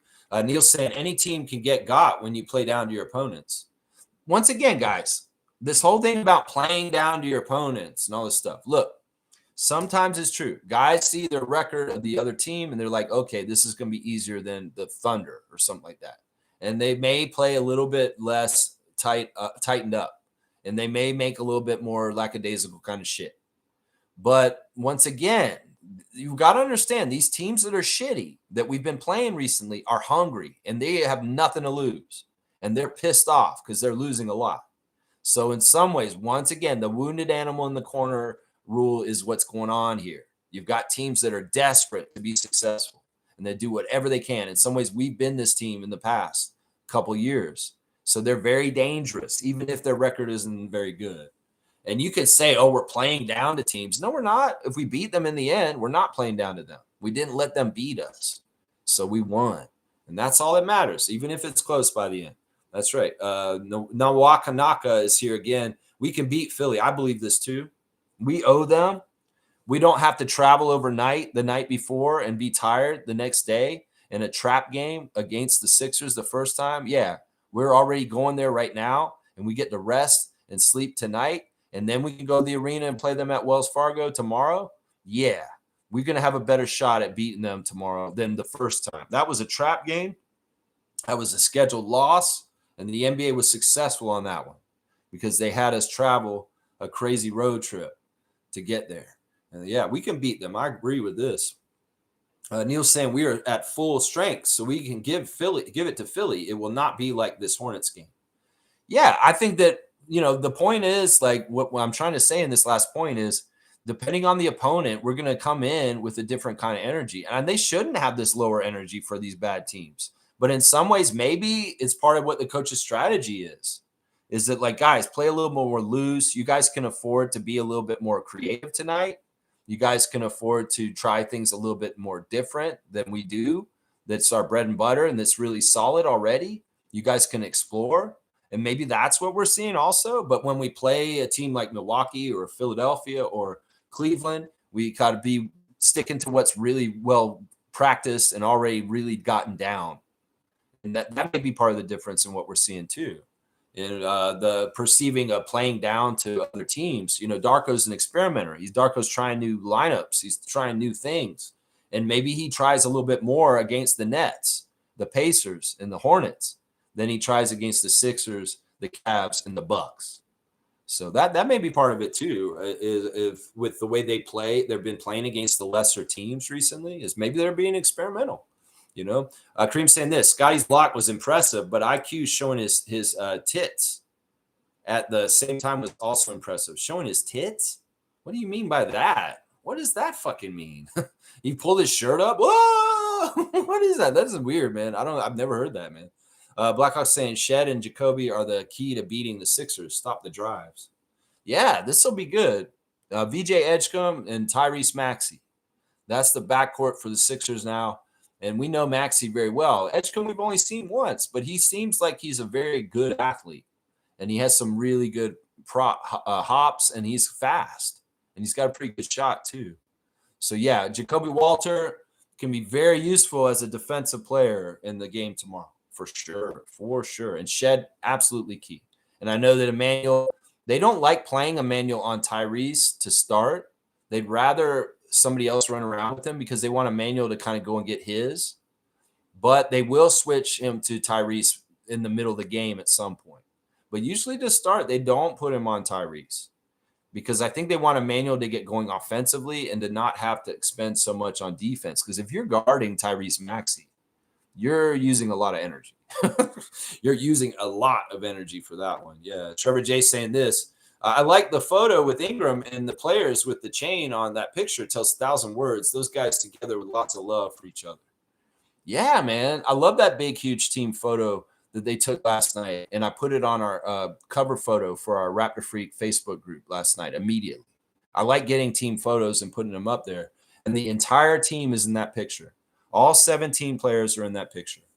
And I love that. including the two ways that are up. And that was interesting, too, that Elijah and Chucky were there and not with the 905. So it's making me think that because there was such a long period between the game on Friday night in New York and the game tomorrow in Charlotte, that they bring them home. They brought them home after the game in New York, and they've been sitting at home here in Mississauga and Toronto for the last few days, and then they go back out on the road. So it's not like they just stay in the States and go from Westchester to Greensboro. So they actually came back, obviously, because they were at the game last night, everybody. So they're hitting the road today, and they will play in the morning at 11 a.m. against Greensboro Swarm, Raptors 905.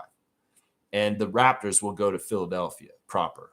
So, like I said, I'm going to do a watch-along tomorrow. So you guys want to watch the 905 game with me tomorrow at 11. We're going to have the stream later, and we're going to do a watch-along tomorrow, just so you guys know. All right, Brian's here. Good to see Brian at 2 Point. What's up, Freak Nation? The refs had it in for the Raps, but they overcame that for the W. And shout out to those of you that watched the game with me. I don't even know how that's going, man. Like, what do you talk about, Brian, for 3 hours on there? Seriously, what do you talk about? I haven't checked it out. In some ways, I'm like, I've got so much to do watching the game myself and then post game and stuff. I haven't really checked out one of your streams yet. But I'm curious, man. Like, what do you actually talk about for the whole time during the game? Like, I don't know. Either way, well, good luck to you. Either way. Let's see. Neil saying this. I don't want refs calling fouls unless it's obvious. Let the players decide the game. I'm with you on that. I mean, there'll be touch fouls. There'll be superstar calls. And, yeah, those are annoying. I like the fact that fouls are not called as much anymore in the NBA as they were a couple years ago. I think that that's been a huge change. Defense is way better in the league. You can actually play defense. There's two sides of the ball now. Offense is not totally the most overpowering thing like it was a few years ago, and it was ruining the league, honestly. So swallowing the whistle is part of letting the defense play, and that's been healthy for the league. That's definitely been healthy for the league. Kenrick's here, guys. Good to see Kenrick James, man. A great contributor to this channel. I love you, Kenrick. Thank you for the art that you've done for this channel in the past, and it's great to see Kenrick live in the chat. And y'all, he's a tattoo artist here in the greater Toronto area. If you guys need any ink done on your body, especially a Raptors tattoo, Kenrick's your guy. So just look up Kenrick, Chronic Art James, anywhere you can find him on social media. You can get in contact with him, slip in his DMs and ask him, hey, what do you do? Could you do this for me? And if you don't want body art, he can do just regular art. He can draw whatever you want. If you have something you need done in some sort of creative way, Kenrick's your artist, man, is what I'm saying. So call up Kenrick, Chronic Art James, and he'll hook you up. A real one, in the Raptor Freaks, a real one, and a real one that's bona fide and supports this channel. I love you, man. I love you, man. Morning. I'm super impressed with how BI is taken to our defense. It looks like he gets more hyped getting stops than scoring. Totally surprised. He's an enigma. I think that in some ways, people may judge him by his cover, but he's not the cover. Honestly, this goes back to like a word of wisdom from Trevor a couple of days ago, talking about some people look at the cover and won't even read the book or anything like that. Well, in some ways, Brandon's like that. It's really easy to judge him. Say, oh, tattoos. He seems like he's stoned. Does he really even care? You know, it's real easy to judge him, but like people don't really know who he is. And that's why it was when that bottle throwing incident happened, there was all kinds of people putting things on Brandon that weren't fair. They weren't fair. Oh, what a spoiled rich guy. Oh, he doesn't care about that worker guy. He hit in the face with a bottle. All this crazy bullshit. You know, the reality of who Brandon Ingram is, he's a very conscientious, sensitive, funny, friendly person. Who gets along with a lot of people. He's got along with everybody wherever he went. He got along with people in the Lakers. He got along with people in the Pelicans. And he gets along with people here. He's not a problem person. In fact, he's a very fun person. And people behind the scenes enjoy his company. And he's a good teammate. And he has a passion for basketball that's undeniable. The man has dedicated his life to the game. And he's put in the hours and the time. Trust me. To be who he is today. Kenrick, so happy to see you today, man. I think a lot of people do misjudge him. And it's by appearance. And in some ways, if they really understood who he is, like seriously, if you listen to him talk, like he's a very humble guy in some ways. And the other thing that I like about him a lot is he's very, in some ways, on the down low political. Like, he is very smart about politics. He understands what the fuck's going on right now. He won't say it out loud. He won't talk about it in public because it could hurt him. But Brandon Ingram's a very progressive political person, and he understands what's going on in this world better than the average NBA player. He's a lot more tuned in than people think. Trust me. Trust me. He's an interesting guy. Shaq Lindsay saying this, Scotty is the LeBron of the East. I don't know, man. RJ is LeBron, according to Stargate, because of his moves and his power going in the lane. Nobody can stop him. He just muscles the ball to the basket like LeBron does, RJ Barrett. I mean, I don't mind this comparison. I don't mind this comparison to LeBron. LeBron's one of the greatest. And, well, you know, I don't know if Scotty's the LeBron, though. I don't know if Scotty's LeBron. Scotty's a different player. He's a very interesting player. He's unique. He's very unique. Wayne's here. Good to see you. Sergeant Wayne's trainer in the chat. Morning, Raptor Freaks. Good to see you, Sarge. Hope the Cloud GMs are shutting the fuck up right now. That's right. Very nice, ugly game. Looking forward to the Sixers. Last night's win belongs to the players. Yeah, they wanted it bad, and they made sure it happened. You know, Kurthika. Let's go look at her Kurthika tweet of the day. Kurthika, TSN stats. We love you, Keeks. You're awesome. Thank you for all the knowledge and factoids you give us. This is what she's saying for last night. Fun fact. The Raptors are one of 5 teams to rank top 10 in offense and defense rating this season, joining the Thunder, the Nuggets, the Spurs, and the Rockets. So we're 8th in offense and 10th in defense. So we're one of only those teams that is actually in the top 10 on both sides of the ball. And this is another one she said that I wanted to read, is this was not a game the Raptors would have won last season. They shot 58% at the rim, 44% on the fast break, gave up 17 points off 17 turnovers, and they were down 108 to 106 with 1 minute 41 remaining. Held the Hornets to 0 for 5 shooting the rest of the way and 3 blocks in the last 37 seconds. So, yeah, she's right. If we think about this from last year, if we were in this position with this close a game and game management at that tight at the end of the game, we probably fumble this one and lose. And she's right that this is not a game we would have won last year and the team we had last year and what we were going through. It's amazing, man. It's so interesting. So interesting. G's saying Ingram said they challenged him defensively. His joy is back. Even the way he hyped the bench after his dunk was so joyous. Glad he's having fun. That's the thing, man. Success begets success, and it's much more happy than losing. But in some ways, you don't rest on your laurels and get overjoyed. You stay humble and grounded, like Scotty's setting the tone as the leader. In some ways, it's like this isn't an accomplishment. This is just another day. And we got to just be this way from now on. That's the right attitude. Scott's got it right, man. He's got it right. Yeah. He's saying agreed. Brandon is fitting perfectly to Raptors culture. Yeah, he's just a different feel. You know, the guys have talked about how our team is very different personalities. If you think about it, we really do have different personalities. Scotty's got a very loving, caring personality for all of them, and just is kind of like a doting leader who's very he cares about everybody. He really does, just like Darko. In some ways, that's really good that both the coach and Scotty are like that.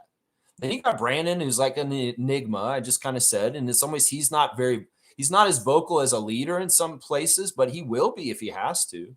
He'll be a leader on the court. That's for damn sure.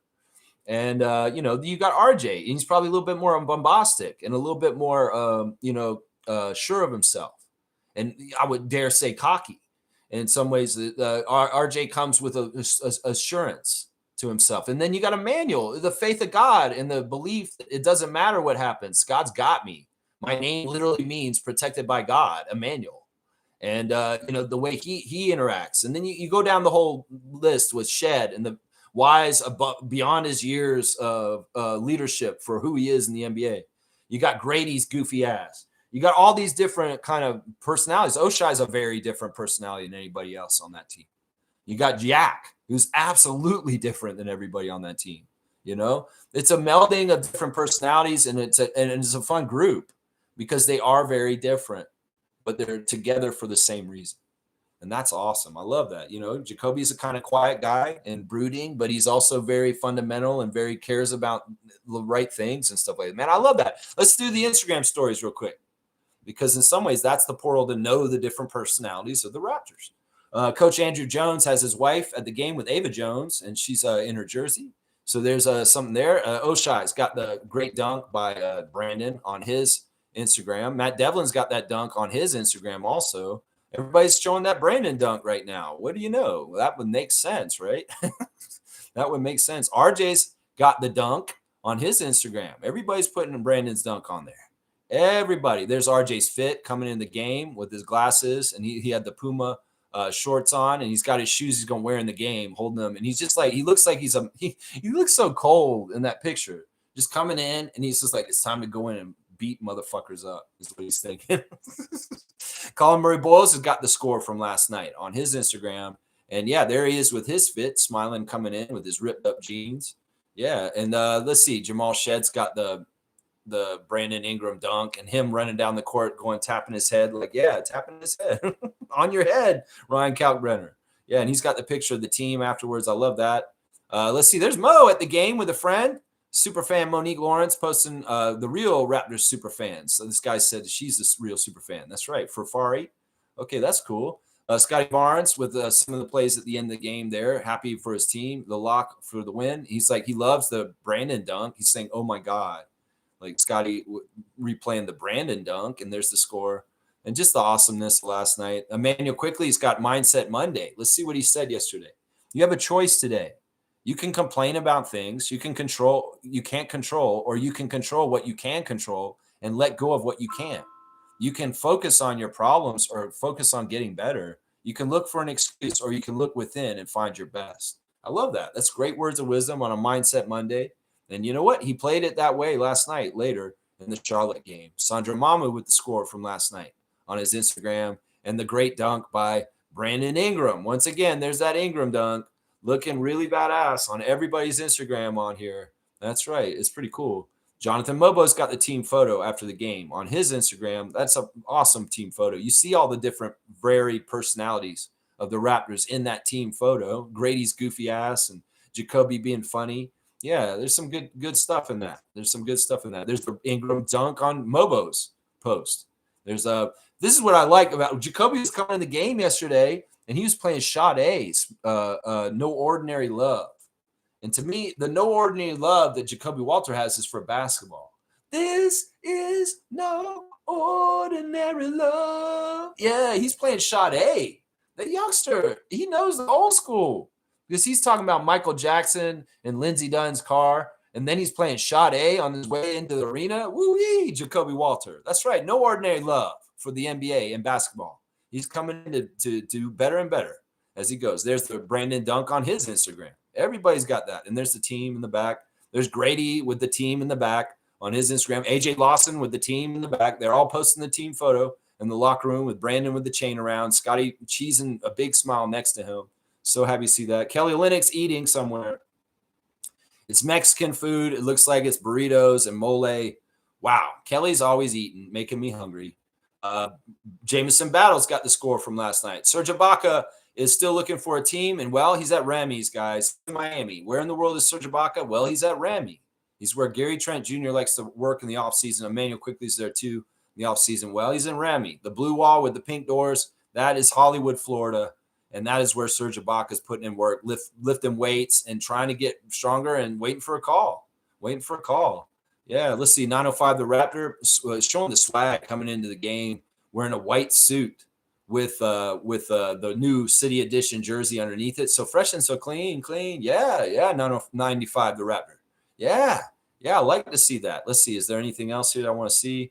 Lindsey Dunn's still on vacation. She's seeing some weird things in the water. I have no idea what that is. That looks like a moray eel or something. You maybe need to watch out, Lindsey. There may be some animals in the water that can bite you in the ocean. So be careful there. But Lindsay's on vacation. And that's about it. That's your Instagram stories. Yeah, that's it. Book tour for Eric Smith still. He's out there with his book, doing stuff like that. There you go. There's your Instagram stories real quick. Yeah, these guys are one for all for one and all for winning. And the Raptors are a solid bunch that are bought in and together, because their Instagram's identical right now. They're all posting the same shit. It's amazing, man. Yeah, let's see. Fiercely saying, when does All-Star voting start? It usually starts in January, I think. It's not for very long. It's usually for only like a month. Maybe it's around Christmas. It might be around Christmas. It's after the in-season tournament. The in-season tournament will happen, and then maybe it'll start up after that. I'll bet you that's when. Yeah, so many options. Yeah. Fiercely saying, what? Brushing teeth on TV. Where did he spit? I'm glad I missed that. Wow. Yeah, they were. There was like after halftime, Danielle Michaud doesn't get the interview live on the show with the assistant coach like they do sometimes. Sometimes she just relays the conversation she had. And she had talked to Mike the Bulldozer Batiste, our assistant coach, about adjustments from the first half to the second half. And they showed him on the screen, and he had like a little pocket toothbrush, and he's like brushing his teeth on the screen. It did not look good. And it's like, in some ways, I felt like some people were getting grossed out by it. And the cameraman switched away from him as soon as they could, because it was kind of weird. He's like talking to Eric Curry, who's sitting next to him, or one of the coaches, and he's like brushing his teeth at the same time while he's talking to him. It just didn't look right on TV. It was like just a little like scrubber or something. It wasn't actually like with toothpaste. I don't know. It was weird. I was like, okay, he's doing that. I'm like, well, all right. He's just doing that on the broadcast. Okay. That's just one of these little quirky things you see in the broadcast. One of our coaches is brushing his teeth in the middle of the game. I don't know. It was weird. Reggie's here. Good to see Smooth Brown Man, one of our Raptor Freak trivia champions. Always good to see Reggie. East is wide open. That's right. I've been calling this all year. Indiana, Brooklyn, and Washington are all terrible. Boston is retooling this year. Milwaukee losing Giannis to injury. New York is a bubble team, but can still be good. Yeah. And let me finish his comments real quick. Detroit and Philly are the only two good teams outside of Toronto, in my opinion. I don't know if it's Philly. I think that Cleveland and New York and Detroit and the Raptors are the top 4 teams. I don't think it's Philly. I think Philly's fool's gold. I think Philly goes as Joel does. And we know Joel ain't making this season, guys. So, yeah, I don't think it's Philly. I agree with – I think that New York is going to be very good regular season team, but they'll fail in the playoffs like they always do. I think Cleveland will have a worse regular season this year, but in some ways they may have a better postseason this year. Like I could see if they played the Knicks and they would put the Knicks out this year. That would be cool. The Celtics are going to be horrible. They're not going anywhere.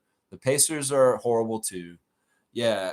Detroit, we'll see how much they can sustain with this. In some ways, they're like us. It's like, can we do this the whole year? Can we be this good this whole year? I don't think Detroit can be this good this whole year. Their record right now is insane. And it may even out a little bit better. And they may not be like, I mean, we could see Detroit fall down to 5th or 4th by the end of this. It's this whole thing. We want to be sustaining and keep this position for the whole year going forward.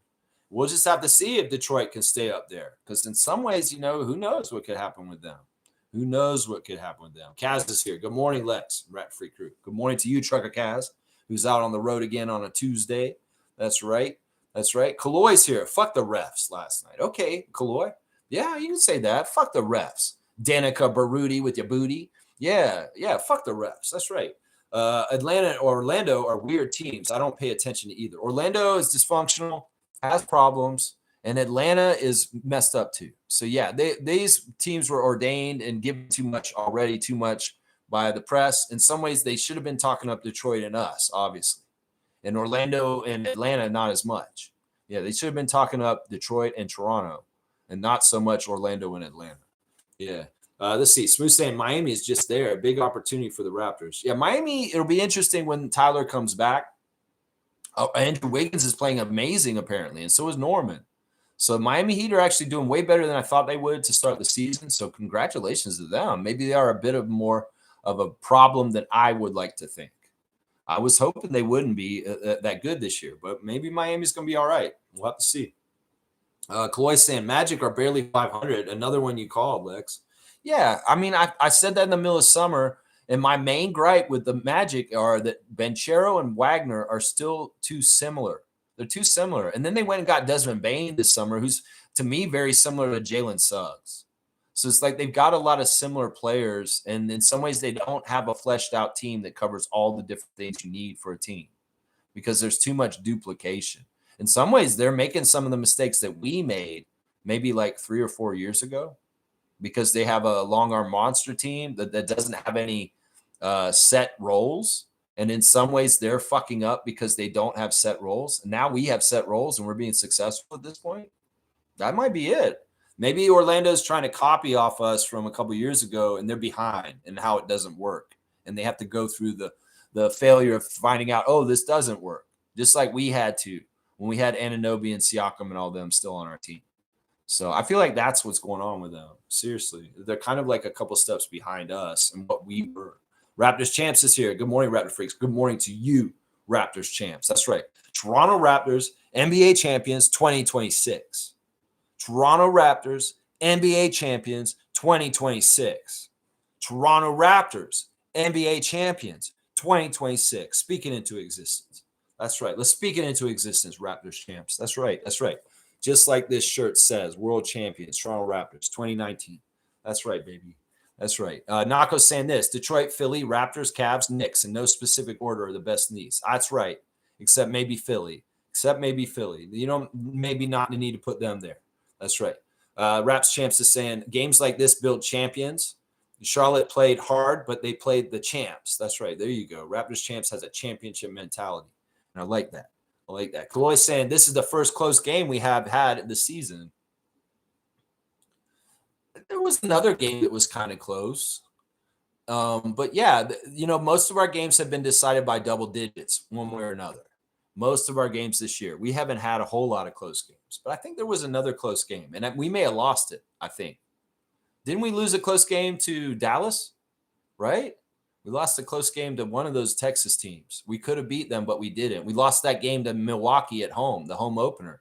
That was a close game that maybe we could have won. So there's been a couple of close games, but this is the first close game we won, I think. Wayne's saying this: a team's record doesn't dictate either a poor or great performance. You play teams, not their records. Fans who see games like that are the same ones that panic and want trades when the team loses games. Let's say, God forbid, that this had happened last night where we lost to the Hornets. Would there be crazy skies falling chicken littles today? Yeah. Yeah. Oh, yeah, there probably would be. People, oh, no, and all this stuff. That's why the bigger picture always has to be kept in focus and not just zeroing in on one game result. And that's why I say, yeah, we don't want overreacting. So in some ways, I'm glad they're winning so much, because there would be a lot more overreacting if they lost a close game to the Hornets. Oh, yeah. People would be talking out of their ass some stupid shit today. Thank God. It makes my job a lot easier on this channel. Let's just put it that way. It really does. Let's see. Kareem saying this. Whose son who was a reference to Justin Champagny and Toronto kid? Oh, yeah, I forgot Champagny. I washed my brain in this. You know what? We haven't done this in a while, so we might as well do this real quick. We are looking outside. So let's just see. Let's have a nature break real quick. And let's just see if there's anybody out in the yard.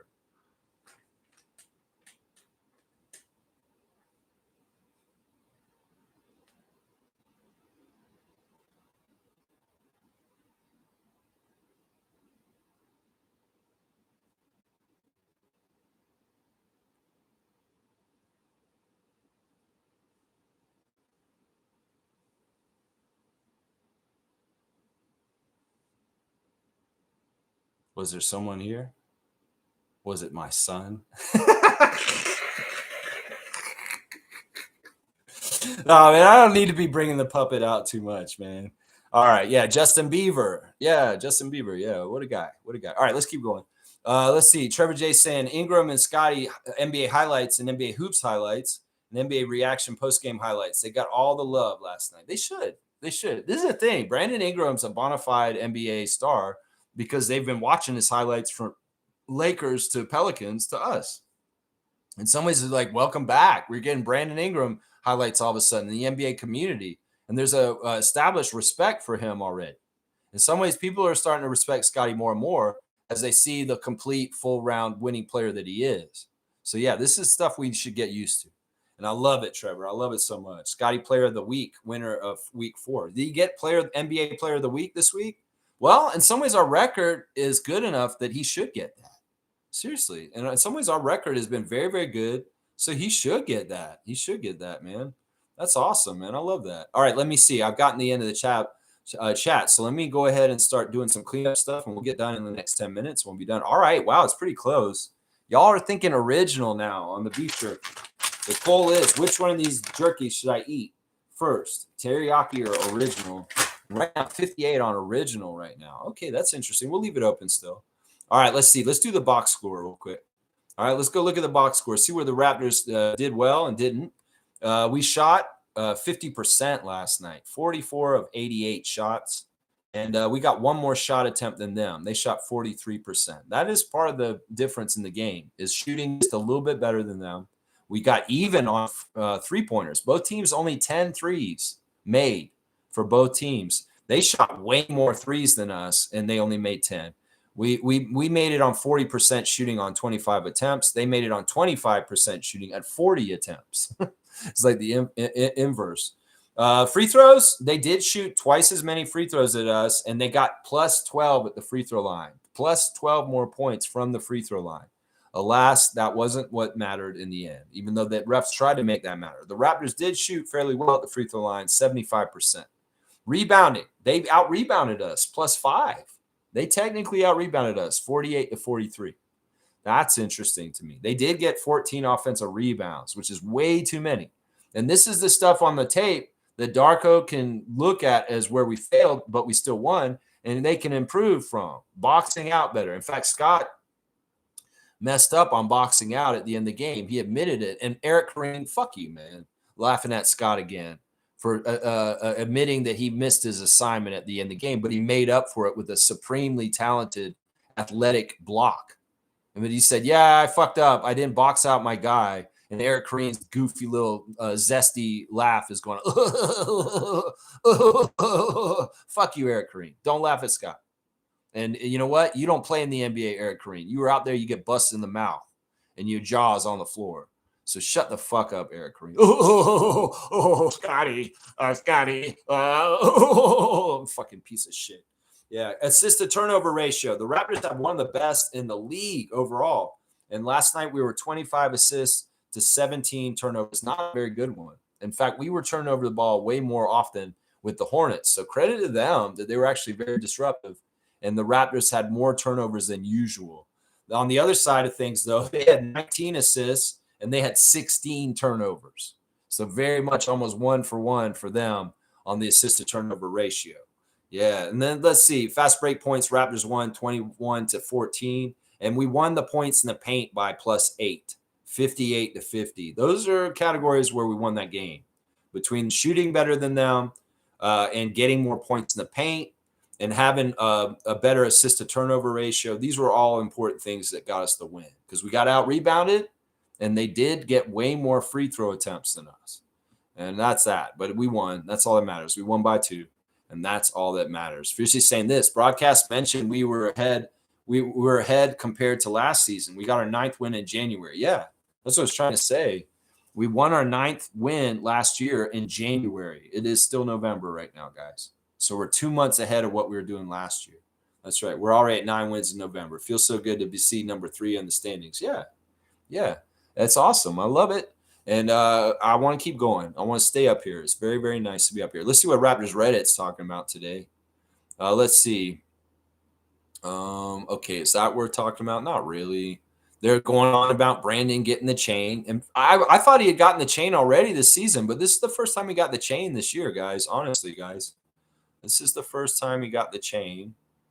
Yeah, I don't know. They're just reacting to the game here. Most of there's Jameson Battle's reactions to BI's dunk. He's making crazy faces again, like Jameson. So funny. But yeah, they're enjoying being 3rd in the Eastern Conference. Some people are posting that on Raptors Reddit. And yeah, there's a kind of a funny meme where there's a Michael Jackson thing where he's telling them to pull the gun down, and there's a tank there, and the soldier's saying tank nation, and Michael Jackson is 9-5 Raptors, and he's saying put the gun down, tank nation. I don't know. Anybody who's fucking all about tanking, you guys aren't a real thing. You guys need to shut the fuck up. We're trying to win all the time, you idiots. Anyway, that's enough for Raptors Reddit. In some ways, I don't even know why I go there. Honestly, I don't even know why I go there. All right, I guess we'll just finish up, and I'm gonna go ahead and do the classic card now. All right, let's see where we shake it up, shake it up. All right, cards, shake it up, boo, boo, boo. Shake it up. Oh wow, okay, this guy. All right, full name answer.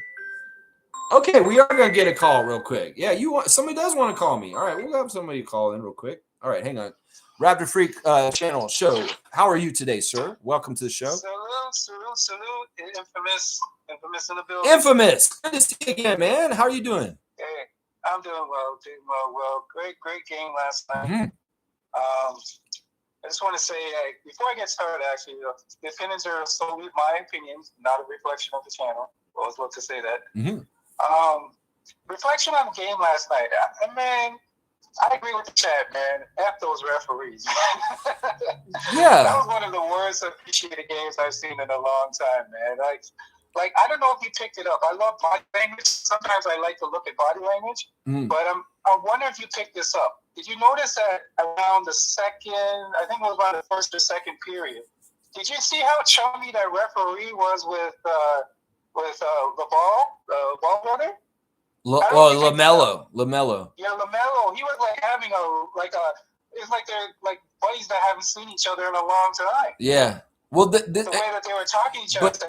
But you know, Infamous, this is true. A lot of the refs have relationships with the players, and they do get to know them, and they are chummy. There's different levels of being chummy. And in some ways, that's why it's important to have people like Garrett Temple on our team, because he has established relationships with a lot of the refs already. Like, even when, like, I know where you're talking about because I saw it too. There was also a point in time where I saw Garrett jump up off the bench, and he had a really good conversation with JB DeRosa. And, you know, it's just a fact of the world. If you're going to do a job and you're going to be around people, you see them regularly, you're going to get familiar with them.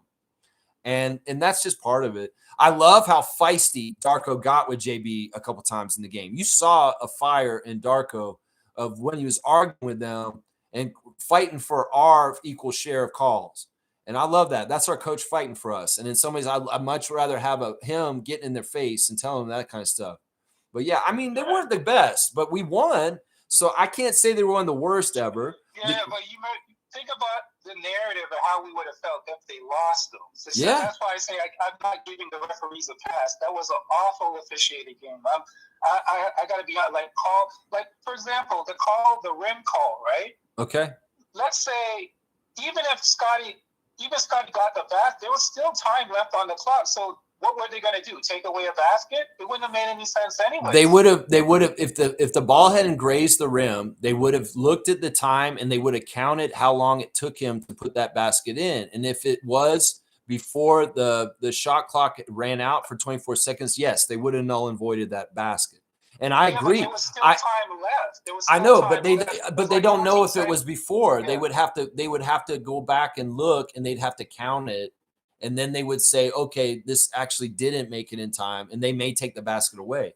To me, that was fishy, and I didn't like that either, because in some ways it's like the league normally doesn't go back like 2 or 3 steps. It's like, okay, this has already been established. He made that basket, but wait, you want to stop the game and go check whether the shot by Ingram actually hit the rim or not, because then that will have a domino that hits into whether Scott's shot counts or not. And in some ways, it's like, you can't go that far back. I've seen them do that before. It was fishy. And I was like, man, they shouldn't do this. And in some ways, I agree with that. And I mean, I'm grateful once again to the replay center and Matt Callio and Tyler Ford and Nate Green and all them that were in there last night for seeing the ball graze the rim. Because you could see the ball change its trajectory and its spin just barely getting the edge of the rim, just barely. So yeah, that was fishy, and you're right. That's a fucked up thing to go back and review on. Seriously, I agree with that.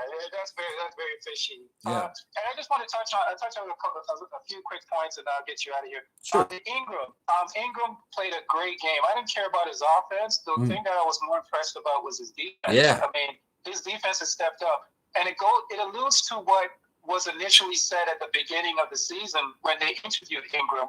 And Ingram said specifically, he said, Darko was looking at ways to expand my game. Mm-hmm. And this is part of the expansion that he's talking about. Because Ingram on other teams wasn't looked at as a defender or looked at to, Yeah. rebound, defend. And I think Darko is setting him up and building him up for when we get to the playoffs. Because if you know, they ran a lot of isolation plays for Ingram last night. Yeah. Yeah. Yeah. I think you're right. I think part of it is, once again, when I was talking about earlier, that the Raptors organization is really organized and just has really their shit together.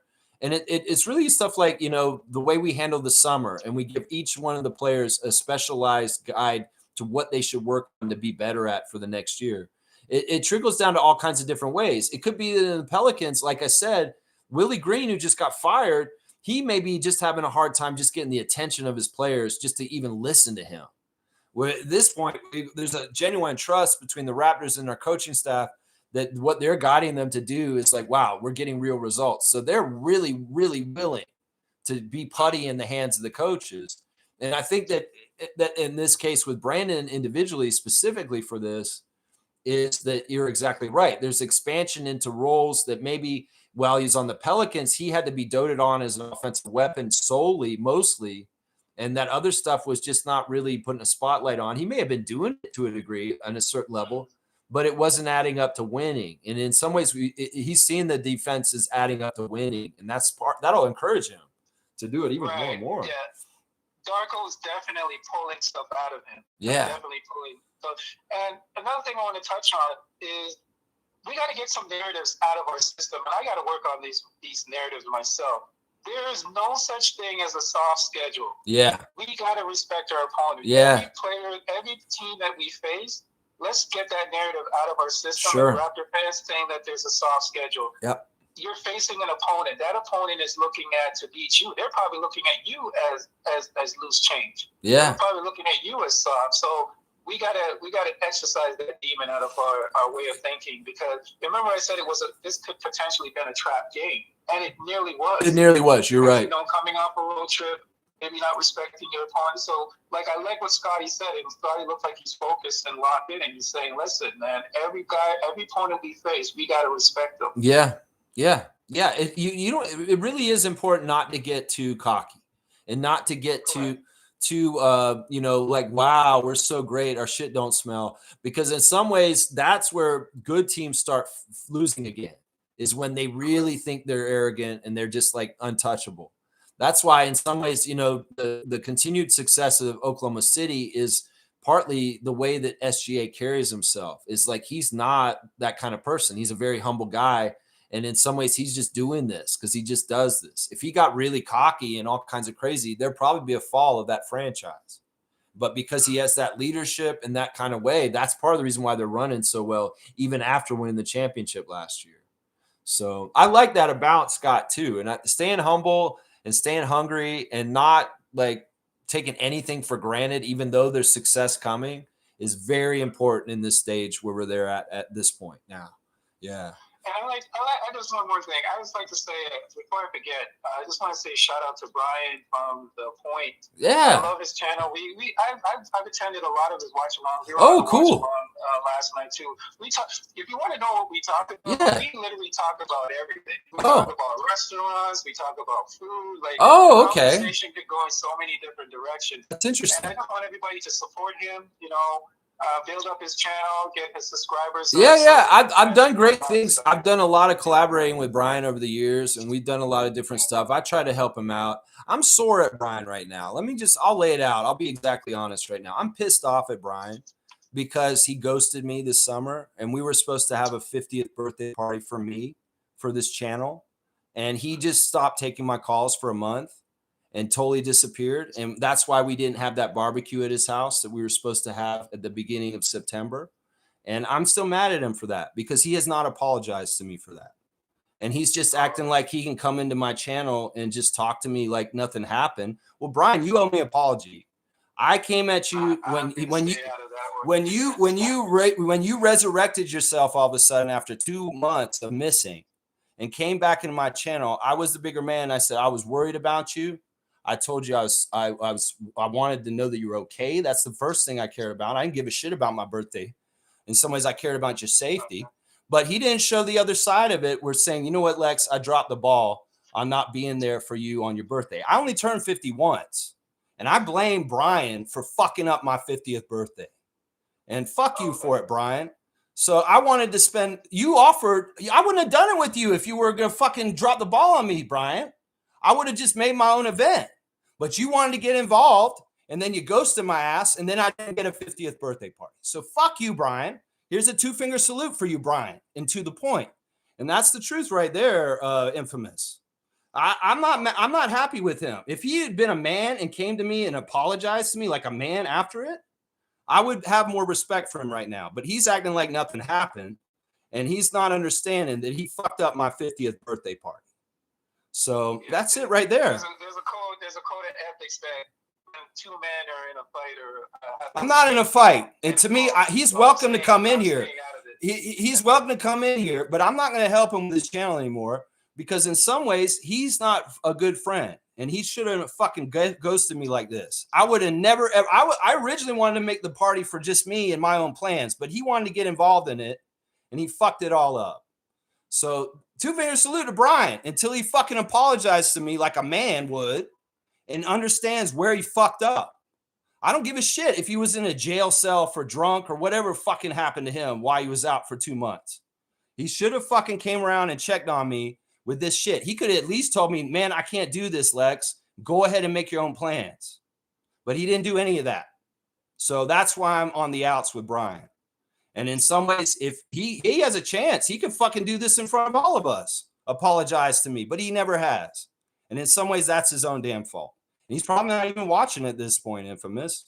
So yeah, that's why I'm not going out of my way to support his channel or do anything with him at this point, because he has lost my respect and he has lost my trust in him. I was there for him every single fucking finals game this year to do a reaction on his channel.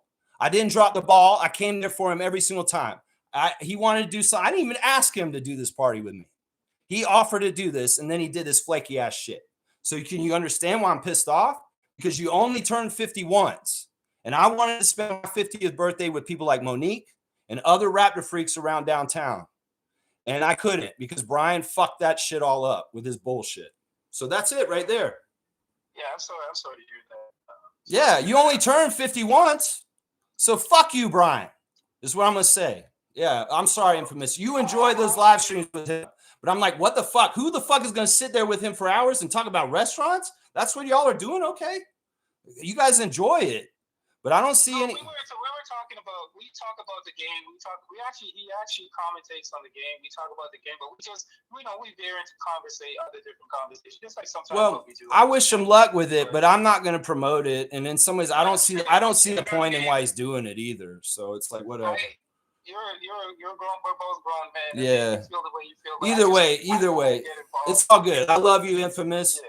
I love you, man. I'm gonna do the classic card next. And if you have any other point, I'm sorry to bring that up while we were on the phone. Yeah. I just have two more quick points. Sure. Out of you. Sure. You gotta have a little. Come on, you gotta have a little respect to the nipple dude, man. I do. Yeah, he's a great player, and he said that if the rookie race the season was to end today, he would get the Rookie of the Year. That's I mean, and that's really because of what the stats are right now. It's really because of the stats. I think that if Cooper kind of straightens out, he might have a better stats by the end of the year. We'll just have to see. I mean, there's a lot that can happen by then. The one things that I did say about Knipple that I'm like, man, the guy's so confident for what he's doing right now. And he's very fundamentally sound. And that's really like, there's some things I can respect about him for sure. For sure. And Grady could really look at him as a measuring stick, a measuring point. That's what you can get to, what you can achieve. I know you're going to say, yeah, Grady has other skills that Knipple doesn't have, but Knipple has a complete package. Like I never knew. I thought he was just a shooter. Yeah, I don't want to compare Grady to him because I don't feel like that's fair to Grady in some ways. True, and also Knipples, I don't know. I think he's in just a really good position in the team that he's on in some ways also. That like because he's on the Hornets in that situation, he's getting way more important. Like he's basically the guy that has to help them right now, right? Right. And if he was on any other team, he may not get this opportunity. And that may be part of the reason why he's a leading candidate for Rookie of the Year right now is because of the situation. So, but yeah, I do have more respect for Khan after seeing him last night. I do. Yeah, I do. he's a great player. But see, the thing for me is like when I see people anointing Golden Boys, I'm always going to be pessimistic and negative going in. But then when I see them and I see them in reality, I'm like, all right, I have to give this guy his just due. It's kind of where I'm at. We gotta ease up on Flag. I'm different. He hasn't started off. I mean, look at the mess that Dallas is in right now. I know people are getting on his case and say, oh, he's not living up to potential. But we got to give these guys some time. Remember, they're rookies. But I do see the court mapping, the basketball IQ. I see all these things in Flag already. Yeah. I think it's just going to take some time.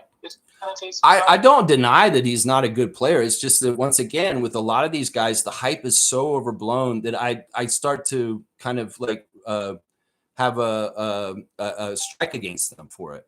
You know, I kind of have a strike. I'm like, okay, they're piping them up too much. And in some ways, I should probably like be part of the other way, kind of saying, okay, you guys are going crazy with this much. Cooper Flag this, really? I think that's kind of what it is. I'll give you a perfect example. Yeah. I'll give you an absolute perfect example.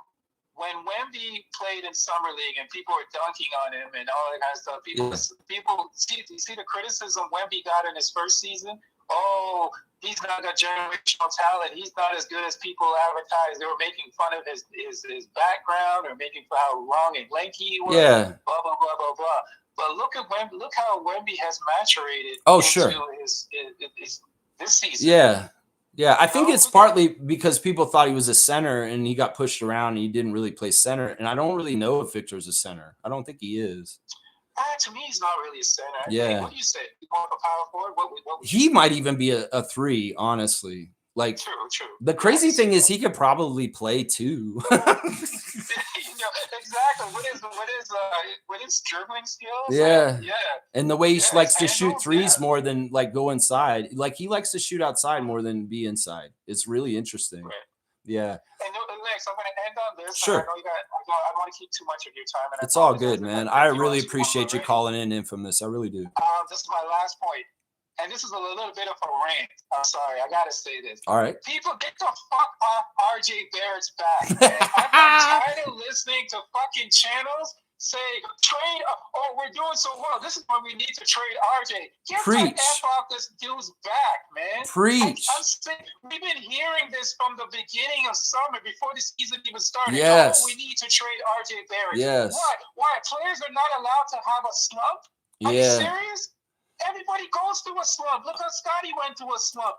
Every player is allowed to go through a friggin' slump except for RJ. As soon as we start to get a little bit of success, you get these bastards on every single channel, which I won't name. I know. Talking about, he's not that good. We need to trade him. He only has one friggin' skill set. He doesn't play defense. Damn it, there's a lot of players that don't play defense. There's a lot of players that only have one It's not true, though. Rudy Gobert. We don't tell friggin' people that trade Rudy Gobert. Once again, I agree with you completely, Infamous. You're right, man. And I'm like, testify. Just go ahead. You're right.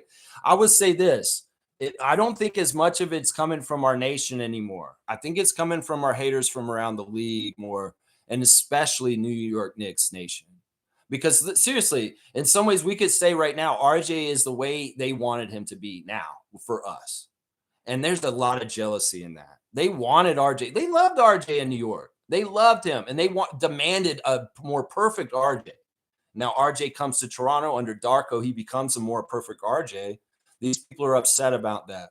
So in some ways, they know to pull it apart. They have to make noise saying, you guys need to trade RJ. We need to trade RJ. And it could very well be there's New York fans that want to reconcile and have him come back to the Knicks.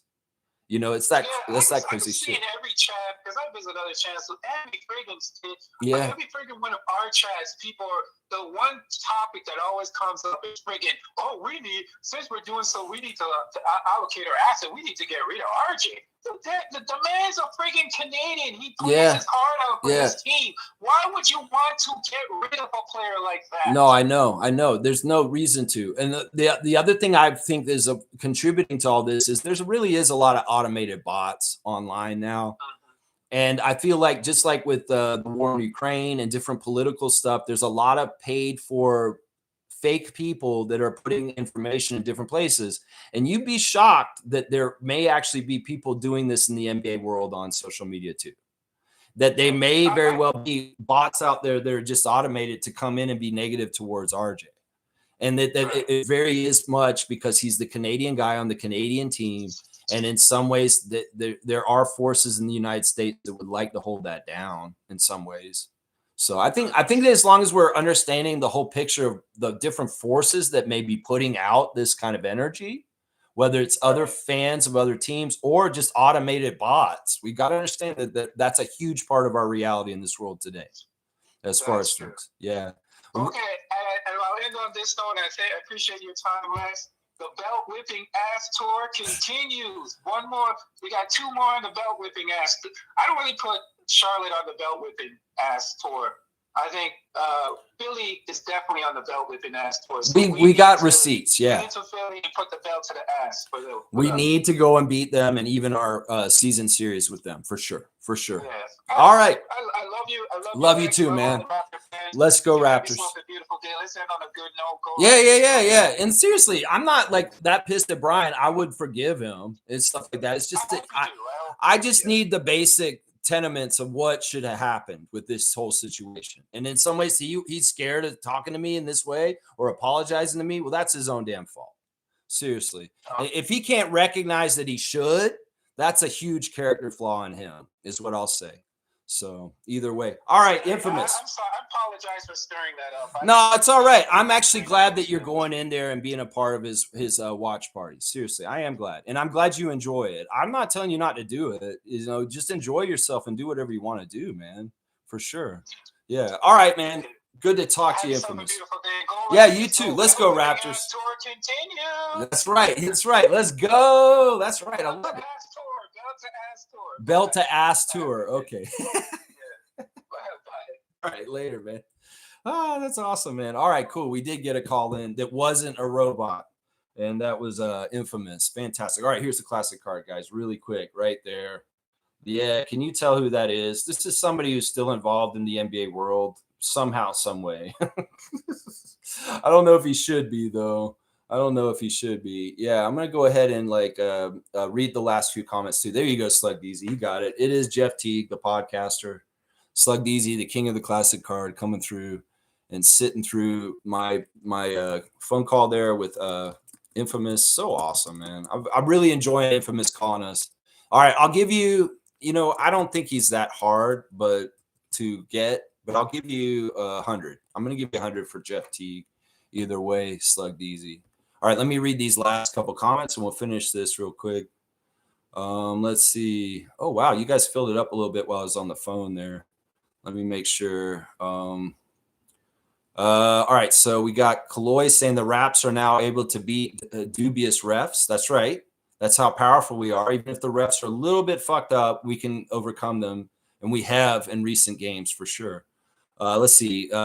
Fiercey's happy to hear Infamous. Wayne's saying, I love our team, enjoy the wins, mourn the losses, and feast on the process. That's right, Sergeant Wayne. And we're going good here. Dubious refs, we're watching you. That's right. We're watching y'all. Fiercey's saying turning 50 equals a significant milestone. Be grateful for health, family, friends, significant others, abundance, not just financial, but all the lessons learned throughout the years, not older, but wiser. Thank you, Fiercey. Yes. These were all things that I definitely did around that time.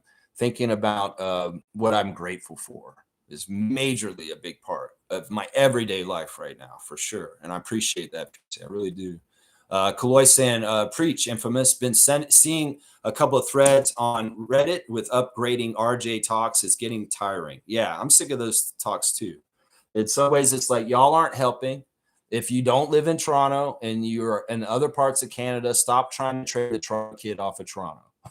That's what I'm telling people out in Saskatchewan and BC and places like that. I'm like, motherfuckers, if you don't know what it's like to have RJ live his childhood dream on this team, and trust me, this is very much his childhood dream, playing for the Raptors. It's playing for Toronto. So let him have his dream is what I'm saying. And especially if he's absolutely contributing and he's absolutely not doing anything wrong in any kind of way on our team. That's right.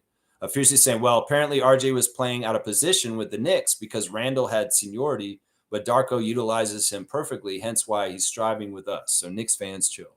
Well, it's also maturity in certain ways. Like RJ had to go through his early years there learning, and he's just hitting a different place in his career.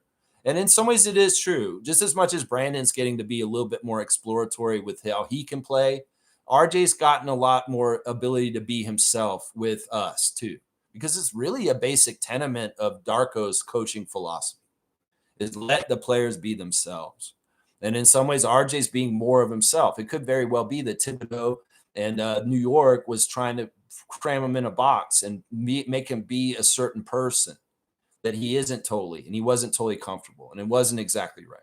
That's the big difference right there. Kareem's saying, fuck to the point. I'm with you on that, Kareem. I'm with you on that. For right now, I can change that though, at some point. All right, y'all. Thanks for watching me today. I'll be back tomorrow. As I said yesterday or today, as I said earlier, we're going to do a watch along for the 9:05 game since it's 11 o'clock game, and I'm going to start tomorrow at 10:45. So no 9:30 start. We'll start at 10:45, and I'm going to do. I'm actually going to call the game. I'm going to call the game. We'll do the preview for Nick and the Philly team, and then we'll do the 9:05 watch along. So that'll be all right then. Yeah. W Stream, W Community. Thank you, Cass, for being a part of that community. I appreciate you guys. Once again, my 5 stars of the game for the game last night: Brandon Ingram, Yaka Pirtle, Emmanuel Quickly, Scotty Barnes, and Grady Dick, with an honorable mention to RJ Barrett on the game last night. All right, y'all. Have a great day. Let's go, Raptors. Touch grass.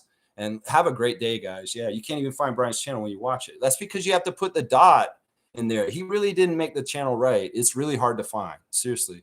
I'm trying to help that guy get to 1,000 subscriptions. And, I've tried to help him over the years. I really have. I've been on his show many times. Either way, I'm just like, man, why did I even tie his wagon to him with this party? I should have never done that. That's my own damn fault. Yeah. I don't know. He should talk to Arturis about that. All right, guys. Y'all have a great day. Let's go, Raptors. Woo!